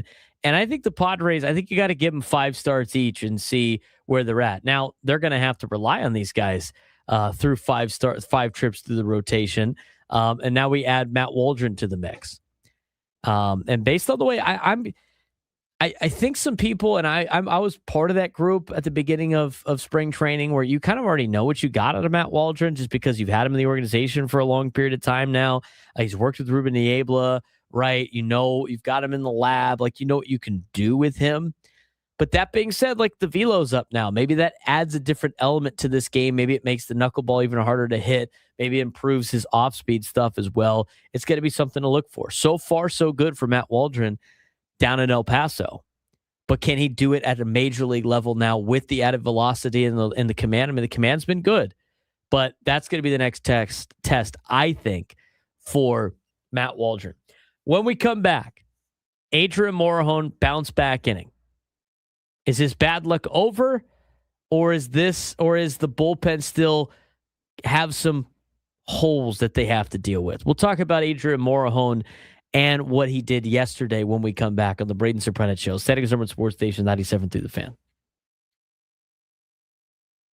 The NFL might be in trouble, but not on the field. The U.S. government is now investigating how the league sells its TV rights and whether it's costing you more money to watch games. Think about it. If you want to watch every NFL game today, you need cable, plus streaming services like Amazon Prime, ESPN, Netflix, and even YouTube. That adds up fast, and the NFL says it's still fan-friendly because local games are free. But let's be real. The biggest matchups are increasingly behind paywalls, and here's where it gets interesting. With new TV deals coming soon, the NFL is about to ask everybody for even more money, which could mean even more streaming exclusives. So the big question is, how much is too much for fans? Because at some point, the league risks turning America's most popular sport into a luxury that people can't afford. The NFL is facing unexpected pressure as the U.S. Department of Justice has launched an investigation into how the league sells its media rights.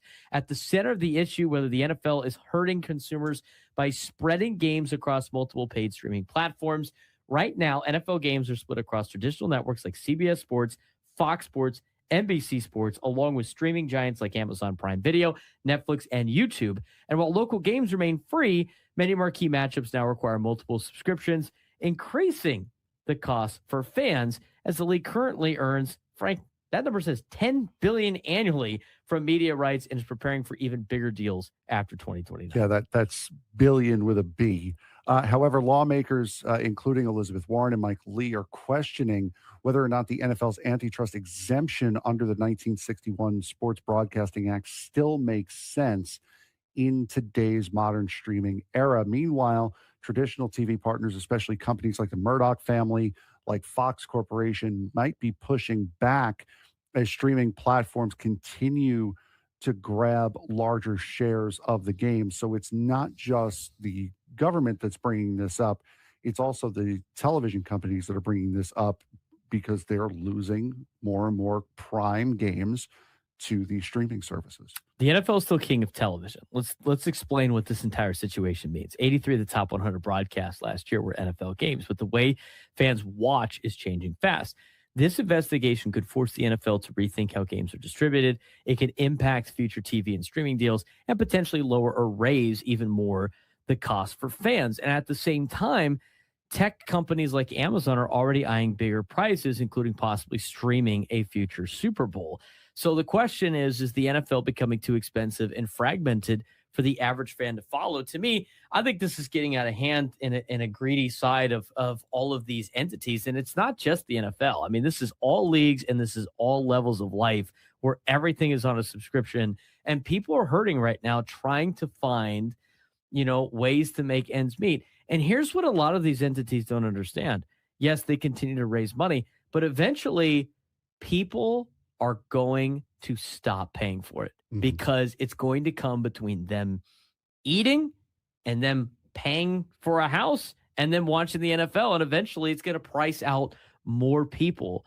The reality is people are going, the market's eventually going to reset itself. But if people are still willing to pay for all of these streaming services, the NFL and all these other leagues and all these other entities of life are going to keep asking for more. Especially Major League Baseball, because they're starting to get in on this as well. They have games on Netflix now. They have games on Peacock now. They have games on Apple TV now. So granted, they do have a lot more games that they can distribute.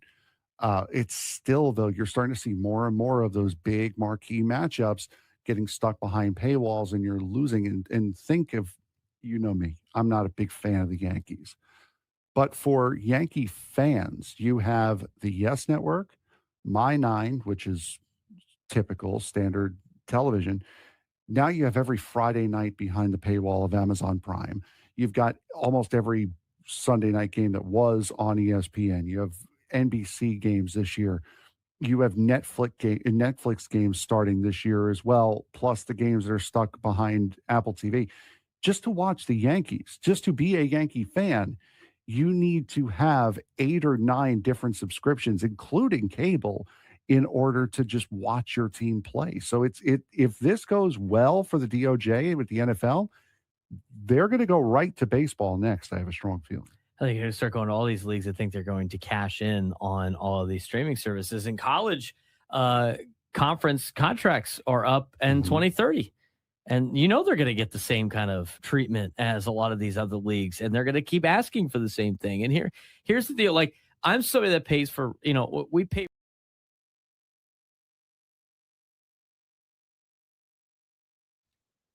$117 on a Wednesday. Final couple segments here for us before we hand it off to Gwen and Chris. I want to mention that all of our guests join us on the SDCCU fan hotline. It's not Big Bank Banking. It's better. I was asked an interesting trivia question during the break that we will talk about later in the next segment. It's pretty fun. Frank's got some work to catch up on. Otherwise, we'll do it together in the next segment. It's been pretty difficult to handle. It's a Vetter Cup question, Frank. Vetter Cup. It means it involves the Padres and the Mariners. No. Your face was like, how dare you? No, I mean, it's like Vetter Cup trivia. We're going with that now? Yeah, Vetter Cup trivia, dude. Now, none of these guys really played in the Vetter Cup, but that's neither here nor there because that just started last year.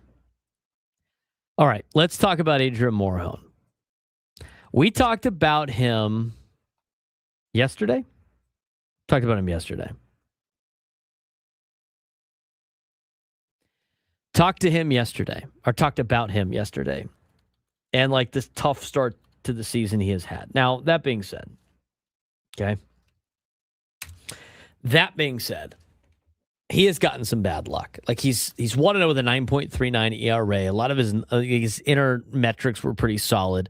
But if you look at his game logs, he had multiple innings in which he was giving up multiple runs. Multiple innings where he's given up earned runs in the game log for this season. So that was a little bit of a concern for some Padres fans. Now, the Padres believe in Adrien Moron. They liked what his numbers were. They think he's gotten a little bit of bad luck. And I think he's going to improve. And as we talked about yesterday, when you look at the bullpen and you try to evaluate their numbers, it is difficult because they've only thrown like a handful of innings this early in the season. Like Adrien Moron has pitched in 7 games this year. And he has gone 7 2/3 innings. Everything is magnified. Everything is magnified for bullpen arms. So what did we see yesterday out of Adrien Moron? Well, let's take a look at his like kind of pitch breakdown. And what MLB Pitch Profiler did for Adrien Moron in his outing last night against the Seattle Mariners, we get the data after his 1 inning relief appearance for the Padres. But you look at the big picture, He went 1 inning, no runs, no hits, no earned runs, 1 strikeout through just 9 pitches. And his 3-pitch arsenal was perfectly balanced. Moron didn't lean on 1 pitch. He went exactly 33% on each one. He threw 3 sinkers, 3 four-seam fastballs, and 3 sliders. That's a true 3-pitch mix in a short outing. The graphic on MLB Pitch Profiler on social media showed how he attacked both left-handed and right-handed hitters with his mix. Fastballs were humming last night for Adrien Moron. Both the sinker, which was at 98 miles an hour, and the four-seamer, which is at 98.4 miles. The sinker was at 98.8. The four-seamer was at 98.4. Sat right around that 99 mile an hour mark. I mean, they're very close. I mean, that's some serious heat coming from a left-hander out of the bullpen. Slider came in at 88 miles an hour, had 29.10 on the RPM spin rate on his slider. Highest spin rate of the 3, which obviously gives it that late bite that you see out of Adrien Moron's slider. And he's got that modern power arm with 3 distinct offerings. Now, his Pro Stuff Plus grades were pretty good. It's a, cool new pitch quality score. 100 is an MLB average. Every 10 points is 1 standard deviation better on this particular scale. Overall, his stuff was a 107, which is above average. His four-seam fastball came in at 112, which is elite. His sinker and slider both came in at 104 on the Pro Stuff Plus mix, which is solid plus. And his four-seam fastball especially stood out yesterday. He also had a 40% whiff rate overall as he got the 1 swing and miss on those 3. He got 1 swing and miss on those 3 four-seamers, 100% whiff on the sample size. Again, only 9 pitches, but he looked dominant. And you look at how his pitches actually moved yesterday on his movement profile in this graphic. There's a graph on this graphic with colored lines and dots showing horizontal and vertical break. You could check out his arm angle at 42 degrees, which is pretty standard over the top-ish slot for a left-hander. And you see clear separation that the sinker runs arm side, which is that big negative horizontal break of negative 17.2 inches. The four-seamer stays straighter with some rise to it. 17.4 in the IVB, or the induced vertical break, that gives the illusion that the ball is rising on the hitter. And that slider sweeps with late horizontal movement. And the release point visual that you show on this graphic, shows that all 3 pitches are coming out of the same window, which is consistency, which is tough for hitters to pick up. So every time that Adrien Moron threw a pitch last night, it all came from the same spot. So you couldn't differentiate out of the hand necessarily based on arm placement what pitch was coming, which is also good to see out of pitchers in general. His extension, now this is like something to show like how much quicker it gets on you. 6.31 feet out of the front. Good extension that makes the ball seem faster than it actually is. Slider run value was plus 14.6. It was his most effective pitch in this tiny sample yesterday. And overall run value was plus 4.9 positive, which means it's good. That's all you need to really know about that particular advanced metric, if you will. The bottom line yesterday was Adrien Moron came in through 9 pitches, and 3 of each pitch in his arsenal at 98, 99 miles an hour with plus movement and above average stuff across the board. The four-seam fastball graded out as elite. Small sample, sure, only 3 pitches, but this is exactly the kind of electric, efficient relief outing the Padres love to see from Adrien Moron. If he can keep this pitch mix and this velocity up, he's going to be back to the weapon that he was last season. And again, a lot of these numbers that I just told you, these advanced numbers, these analytics that you see, they paint a picture that despite his results in a small sample, he's actually been pitching a lot better than what his results say. And if he can keep this going and be that weapon, the Padres are back locked in with this bullpen being the biggest asset of the team. And that's the reality of a lot of these players. And this is why we talk about analytics in baseball. I get it. It sounds nerdy for a lot of people out there. It sounds like it's too much math, and I go out there and I watch these players play, and you're either getting guys out or you're not getting guys out. Like, I get that. At the end of the day, that's all that really matters. But when you go through small sample sizes and you go through these little spurts where you don't get results, or maybe you are getting results, these are the numbers, again, that tell you if things are going right and we got to stick with the process and results will come, or this is going to be a situation where, hey, he's getting the results right now, but he's actually not doing the right thing at the plate. Despite things going well in terms of overall results, there are some underlying issues that need to be addressed before a bad stint jumps in. And I think you could really, I really want to look at the numbers a little bit more on a guy like Jake Cronenworth from the offensive side of things, because offensively, for Jake, things are very rough in terms of their, his overall numbers. So I haven't really been able to take a deeper dive into Jake Cronenworth in terms of his metrics, in terms of whether or not he's still sticking through the right process or not. But that being said, the Padres are getting the results they want, and they're getting wins, and you're not getting, all the slug you would like to see out of Fernando, right? I think a lot of people are saying that. He's hitting the ball a lot better now, though. As Tony Gwynn Jr. said yesterday, you are winning, though. The Padres winning streak is at 6, despite some rotation chaos, despite Pavetta being on the injured list now, despite moving parts around, despite even guys like Michael King not saying that he's not even feeling his best right now. So there's a lot going on behind the scenes with the Padres, right? In terms of how they're performing. I think you're starting to see the offense now really click after what was a slow start in terms of results, but they were doing all the right things there. And I think you're starting to see the bullpen really settle in. This team's playing really good baseball, and they're on a 6-game winning streak. And the more wins that they can rack up now, the better it's going to be for them down the road, where they can have a little bit of leeway to play with, because at the end of the day, you're just trying to make the postseason. You're not, as much as you want to pay attention to the division, you look at where the Padres are at right now. They are in purgatory with being in the same division as the Dodgers, who could spend more money than anybody else, being in a position where you're a small market team and you're overspending your means. So not your means, but you're overspending what you're expected to spend. And so you get punished in the draft too, when it comes to trying to develop and get players part of your roster. They're in a tough spot, but at least, they're competitive. They're winning baseball games. Now 11-6 on the season. It's the second best record in Major League Baseball. And unfortunately, for having the second best record in Major League Baseball, it gives them the second best record in the National League and the second best record in their division. Be able to rack up wins here. A division, if you can make it tight later in the year and put pressure on the Dodgers, you might be able to think about winning a division. But at this point in time, everything should be divulged on how do we make the playoffs and what that number is going to be. If that number is going to be 90, you already won your first 10 games, now 11. So you got 79 more to go.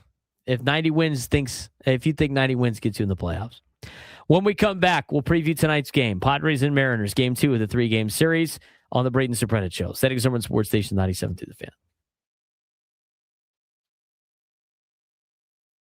San Diego baseball just had their most telling weekend of the season, and it showed exactly who they are right now. They open with a win behind Steele Murdoch, 17 strikeouts and a program record absolute dominance. But then they lose an 11-10 game in extras after leading late and drop the series. That's the difference right now. They can compete with anyone, but they're not always finishing games, and that's what separates good teams from championship teams. So here's the question. Is UCSD still learning how to win, or are they ready to make the next step? Because if they figure it out, this team can, in fact, win the Big West, and that, no question about it. What happened this week? Well, it was a roller coaster week for UCSD, the Triton's baseball team, and honestly, one of the most telling stretches of their season. They opened the series against UCSB and the Gauchos with a statement 4-3 win, powered by an all-time performance by Steele Murdoch. 17 strikeouts. That's a program record and one of the top single-game marks in the country this season. He was dominant, 8 innings, no walks, complete control. At that point, UCSD looked like the best team in the conference, but then things flipped. Yeah, Saturday they lost a wild 11-10 games in extra innings, despite coming back from 5 runs down, hitting a go-ahead grand slam in the 8th inning, and leading after that, they just could not close it out. And on Sunday, the offense went completely quiet, a 3-1 loss, dropping the series to UC Santa Barbara. Yeah, that's the big story. Is UCSD hasn't really mastered yet closing games against the league competition. Where have we heard that story before? Throughout college baseball and softball in San Diego, they had a late lead Saturday. They lost it. They had strong pitching Sunday, no run support, and that's the difference between a first place team and a championship team. That's the difference between a first place team and middle of the road team, or a team that does not end up hanging a banner at the end of the year. And let's be clear. They're still 11-4 in the Big West, still near the top, but they've now seen they can dominate. We've now seen that they can dominate. We've now seen that they can compete, and we've now seen that they don't always finish the game. That matters when you're trying to win a conference. Yeah, and that domination was Friday, competing Saturday, and then the weekend result was just not being able to get the finish that they needed. Now going over to softball, softball might be heating up after struggling early in conference play. They just swept a doubleheader, won the series against Cal Poly, and just put together one of their best stretches of the season with Malia Cherry now holding the Division I era home run record for Triton softball, and Callie Howard pitching a complete game shutout. So this team starting to figure out things late on the softball side.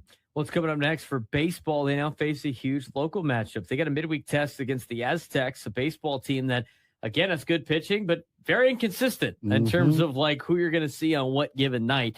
Then they go back to conference play, and this is where momentum either stabilizes or starts to slip for the Tritons. I mean, did this weekend prove UCSD isn't quite ready to win the Big West yet? I think they're close. I think they're really close. I think the talent is there. The pitching, especially Murdoch, is starting to be very elite. The offense can explode. We've seen that out of the Tritons this year, but they haven't been able to finish games a lot, and they leave a lot of runners on base. They have consistently, that's the one thing they've done consistently, is left runners on base. But championship teams do one thing consistently, and that's they finish games. So right now, UCSD is still learning that part. If they figure it out, they absolutely can win this conference. If not, they're a dangerous team that just falls short and tries to make a run in the Big West tournament, maybe. I would say this is probably, of the three teams, of San Diego State, of the Toreros, and now of the Tritons, I think this is the one of the trio that has the best chance at winning a conference and possibly going on further. They have been more the inconsistency is definitely there, but they have been more consistent than the other two. So I think if there's one team in San Diego that was going to advance and make a run at winning the conference, make a run at winning the conference tournament, it would be UC San Diego. It's kind of like the conversation that we had on Monday during the show, and that was Walker Buehler and Armand Marquez. One, Walker Buehler, had a higher floor, and Armand Marquez had a higher ceiling. I think the Tritons have a higher floor. I think they've been more consistent than everybody else. I think USD's got the higher ceiling, but it's just a matter of whether or not they can achieve those particular spots, of whether or not they're going to move on. But all three teams in town, San Diego State, USD, and UCSD, all have a pretty good chance of making a run. They also have a pretty good chance of falling apart late, which again has been really the subject of this week on our updates.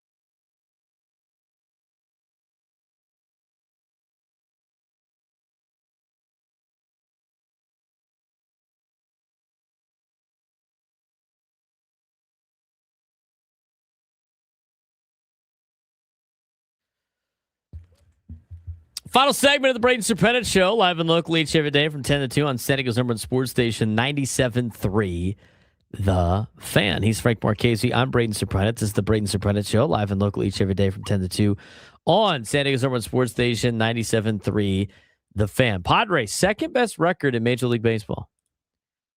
It's weird saying that after like the first couple of weeks. How many negative people did we have out there, Frank? All of them. You can't say it's too early. Right now, as the Padres flipped, you know what they're probably saying? It's still early. It's too early. They could still choke. It is funny. I will say this. I've noticed it in the YouTube chat. On YouTube, like the people that are always the ones raising the most hell in terms of like this team's terrible. I don't see them on winning streaks. They just disappear. It's not like, you know what? Honestly, I respect the people that like do that and then stay in and then like super hyped about it. They're just up and down. I respect that kind of fair. win. All right? Yeah. You know what? Guy's living and dying with every pitch. Good for him. Good for her, whoever it may be. But the ones that only come here to bitch about the team and then they leave, it's like, come on, man. The doomers. That level of win suck is the worst, Frank. Yeah, 100%. It's got to be the worst. There's people like that all the time. They tune into the show and then they only do it when the team's terrible or they're playing poorly. And then they go like the whole, like I told you so, this team's going to be miserable, just like me. Excuse me? Come on, man. Let's just try to change the positive attitude a little bit. Six wins in a row. And the Padres are playing good baseball while they're doing it. It's not like they're getting lucky. I think that's a major factor to this entire deal. And then get offended when you fight back, too. They give you the whole... Are you raising your voice at me? Yes. They give us that all the time. You want to have a debate? Do you want to have a debate? No, I just want to be miserable. All right, dude. Just go be miserable somewhere else. The team's playing good baseball. They are. And tonight, like, hopefully Randy Vasquez can keep it up. It'd be great. But, you know, it's a tough task again today with Emerson Hancock. Emerson Hancock, 2-1 of the 2.04 ERA this year. Somebody that was supposed to be traded for Fernando, right? Isn't that what? Yep, he was the big piece, yeah. He's the big piece to the Greg Amsinger potential trade because they got to trade Fernando somehow. Got to get rid of this guy. Can't be on the Padres much longer. We want him in a big market. Emerson Hancock, 26 years old. In his career, he is 10-10 with a 4.54 ERA in 40 games pitched, 34 starts. This season, as mentioned before, off to a really good start. 2-1 with a 2.04 ERA, 17 2/3 innings. He's allowed 4 earned runs on 10 hits so far this season, with 3 walks and a long ball. 19 strikeouts and 3 walks. That seems important, no? Feels like it, yeah. Yeah, it does. Strikeout to walk, always a big deal. So, he's got a good strikeout to walk ratio. I think tonight's strategy is going to be a lot like yesterday's strategy. This is another game where you got to grind out, manufacture runs, and get runs against Emerson Hancock as early as possible. Again, he has had some pretty good outings so far for the Seattle Mariners. Tough task, but the way this Padres offense has been playing, they are built to be able to win in a lot of different facets and not just rely on the long ball. I agree with Tony Gwynn Jr. yesterday. He said, yeah, you love the long ball, but you can't just rely on hitting the ball over the fence. And that's where I think this is big for the offense, that they have to just kind of find ways to drive runs across. Look, there's going to be games where you have to rely on the slug. Everybody wants to see more slug. But a game like tonight, this is a game where I think you got to try to manufacture runs, grind out at bats, pass the baton. This is going to be one of those games. And you're getting Emerson Hancock at the right time. His first outing of the year, 6 shutty, no hits, 9 strikeouts, 1 walk. His second outing of the year against the Angels was a 1-0 loss to the Halos. That was the game where Joe Adell stole 3 home runs. So take that for what it's worth. But he went 6 2/3, 1 earned run on 6 hits. Now he's coming off of his worst start of the year, which wasn't that bad. He went 5 innings, allowed 3 earned runs against the Astros on 4 hits. He had 2 walks, which are the most walks he has issued all season, and 5 strikeouts. He's starting to come back down to earth a little bit, Frank, but this is a good time, I think, to get Emerson Hancock compared to the other 2 games. Yeah, he is. He's going down just a little bit, but certainly is still a very good and very formidable pitcher. What'd you say his ERA was? It was 2.04. So yeah, I mean, he is a solid elite pitcher and a guy you're going to have to really respect in this Seattle Mariners rotation. So it'd be interesting to see how they handle him tonight. They've not handled good pitching at all well this season. So it'd be interesting to see how well he does. We got a lineup yet? No. Let's take a look, shall we? I haven't got any updates on my phone, so I would imagine probably not. MLB.com. We do not. Yeah, no. A couple of the Padres have faced Hancock in the past, but not a lot. Most of them have. All limited numbers. Yeah, no, all less than 5 at bat. Except for Fernando. Fernando's seen him 6 times. Everyone else is 4 or less. 333 average for Andujar's 1 for 3. Bogaerts is 1 for 4. Campusano 1 for 2. Cronenworth 0 for 4. Fermin's 0 for 2. France is 1 for 1. Laureano walked. He walked. He's got 1,000 OPS. Machado 0 for 4. Merrill is 1 for 2. Gavin Sheets has a home run against him. He's 1 for 4 with a bomb. And then Toddy is 1 for 6. There you go. We'll see what we got tonight. What do you think about Jake Cronenworth? I think we're going to do a deep dive on him tomorrow. We have to do a deeper dive on him tomorrow. This is the shallow dive, if you will, which I don't recommend doing in the pool. Would have been a shallow leap, if you will. Do you know Jake has seen the most fastballs he has ever seen this year? No, which is now surprising that his ERA that his batting average is as far down as it is then. Well, here, look at these numbers. I just pulled these up.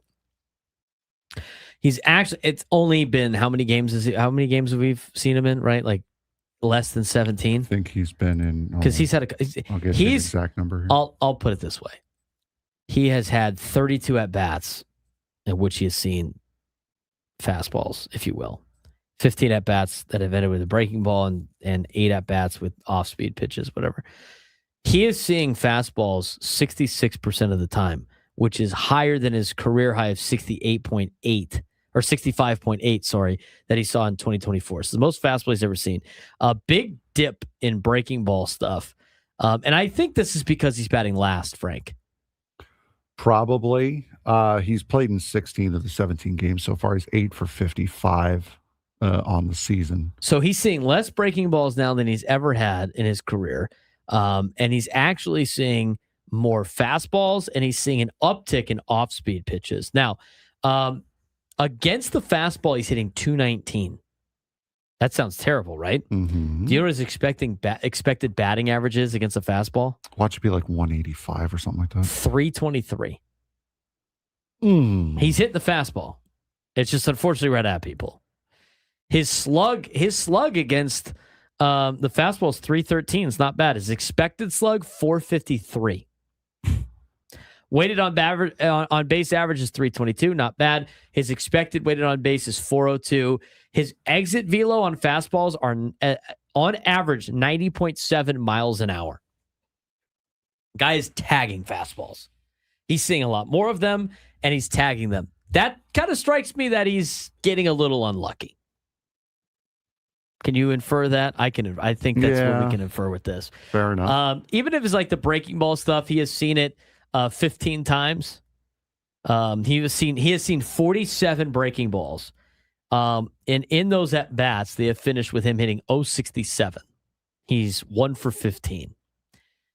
His expected batting average is 161 though. It's 100. It's 100 points, almost 100 points less his batting average than his expected batting. Slug's not very high. His slug is a 133 against breaking balls. His expected slug is a 312. Holy unlucky, Batman. Woba, his weighted on base average 086. His expected weighted on base average is 201. So again, like he's not getting the results, but he is still swinging a good bat. Off speed's a little bit different, but again, even he has yet to get a hit off an off speed pitch. He's had 8 at bats end with that. He has struck out twice. His expected batting average is still higher, but it's just not very good at a 186. But overall, for Jake Cronenworth, he's still putting together some pretty good at bats, which is good to see.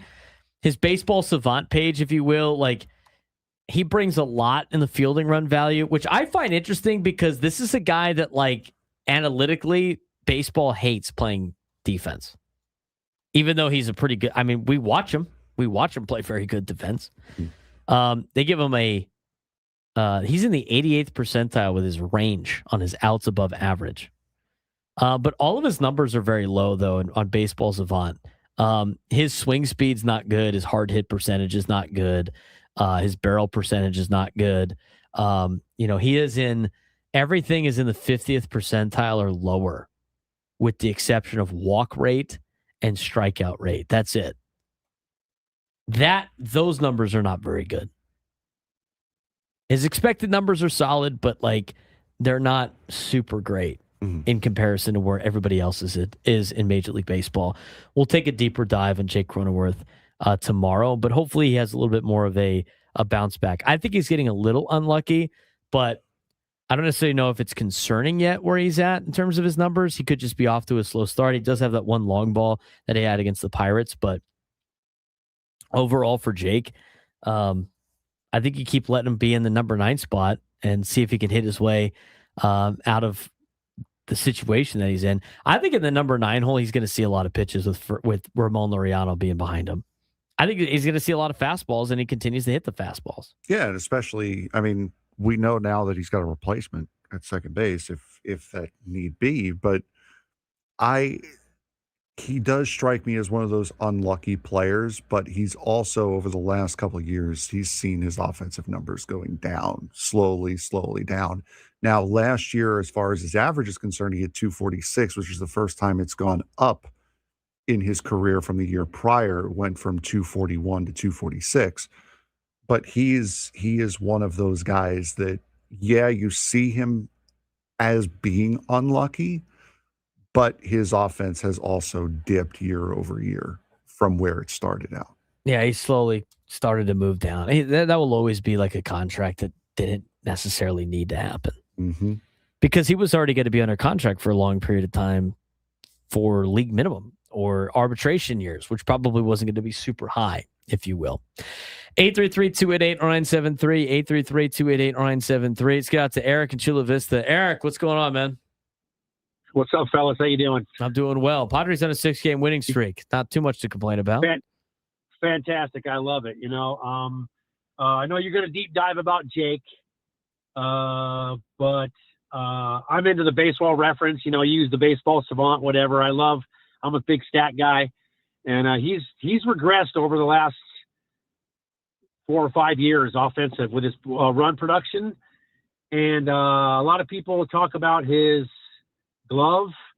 Last year, he was statistically the worst second baseman in the National League fielding percentage, and he had the most errors out of any second baseman. So, I mean, he makes some good plays, but, the numbers don't lie. Like I said, he's arguably one of the worst defensive second basemen in the National League.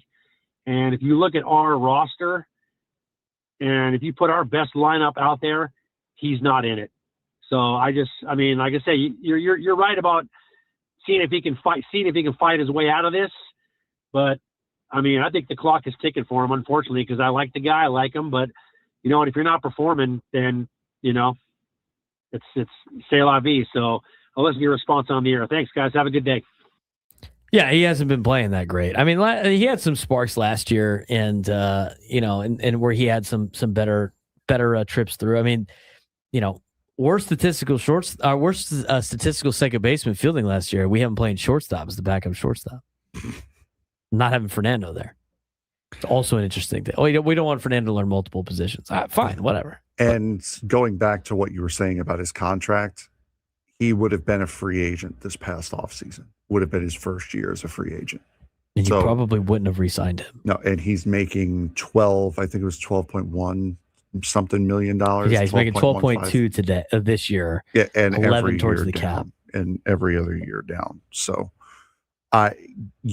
this probably would have been one of those. Well, let me ask you this, because right now he's, he would have been a free agent, right? Yeah. Would you have signed him to a? Let's see if I can figure out. I would have gone after Brendan Donovan. Like he essentially got, if I do this correctly, he essentially got a, at this point, would you have signed Jake Cronenworth to a 5-year, $61 million deal? What's the maths on that? That's what he is right now. Oh, that's his contract right now. You are paying him $12.28517. You're paying him $12.3 million roughly a year for the next 5 seasons. Would you have given Jake Cronenworth a 5-year, $61 million deal this offseason? Probably too long. I don't mind the money, but that's too long, I feel, for him. Because that's what he's got right now. He's 32, right? Mm-hmm. You're going to pay him until he's 37. And if you look at like his overall numbers throughout the years, I mean, it's not getting better. For a year or two, maybe as like a stopgap as I'm waiting. If I'm let's just say I'm the Cardinals and I have Jake Cronenworth and I have that option to do that, I would give him a couple years as a stopgap for JJ Weatherholt coming up. That's what I would do. I would do 2 years, 24 for Jake at that point, because I know I've got his replacement. I just need someone to play second base while we're waiting on this guy. That's where I would have given him that money. Do we think, I don't think he would have got that money in arbitration. No. I really don't. No. I think and that was one of those deals that was like, the guy had the big hit against the Dodgers, and he was under. I felt like that came. I felt like the organization, it almost like felt bad that he got pulled up late and he deserved money, and they just kind of gave it to him. At the point, it didn't. That was the. You can say what you want about Yu Darvish, right? And that extension. You could say what you want about Manny Machado and that extension. The one that honestly, I think you can find a lot of pros to some of those. He and Yu Darvish got extended in the same. They did. That was right after 2022. Week. Yeah. That was right after the 2022 run. They got extended, and Xander Bogaerts got signed. Yeah, because I remember, weren't Jake and Darvish they were the first week and a half of the season? It was close to. It was in spring training right before the season started, right around that particular time. That was after they signed Bogaerts, if I'm not mistaken. Yeah, I think you can make some justifications for Xander Bogaerts signing a contract. You wanted to make a splash at the winter meetings, fine, whatever. You brought a star in. You missed out on Judge and Turner when the winter meetings were here. You wanted something to add. You felt close because you're in 2022. You made it to the NLCS. Whatever. In order to get Xander Bogaerts on the team, you had to give him that many years. That's just the cost of doing business. You can even say that with Yu Darvish, you need pitching. He still had, he looked good in that season. He had a couple years left, and that he was going to help the organization in other ways. Like he already has with Randy Vasquez. It's kind of paying itself off. And by the way, he hasn't taken any money. But Jake will always be the extension or the contract that year that's it wasn't necessary. He was still going to be in the team. We said it at the time, too. There was one of those did you? It's good for I Jake. Understand it. Good for Jake. I like it being on the team, but it didn't. That didn't need to happen. It didn't make a ton of sense. Correct. He's Frank Marchese. I'm Braden Surprenant. Padres, Mariners tonight. Quinn and Chris coming up next. See you guys tomorrow.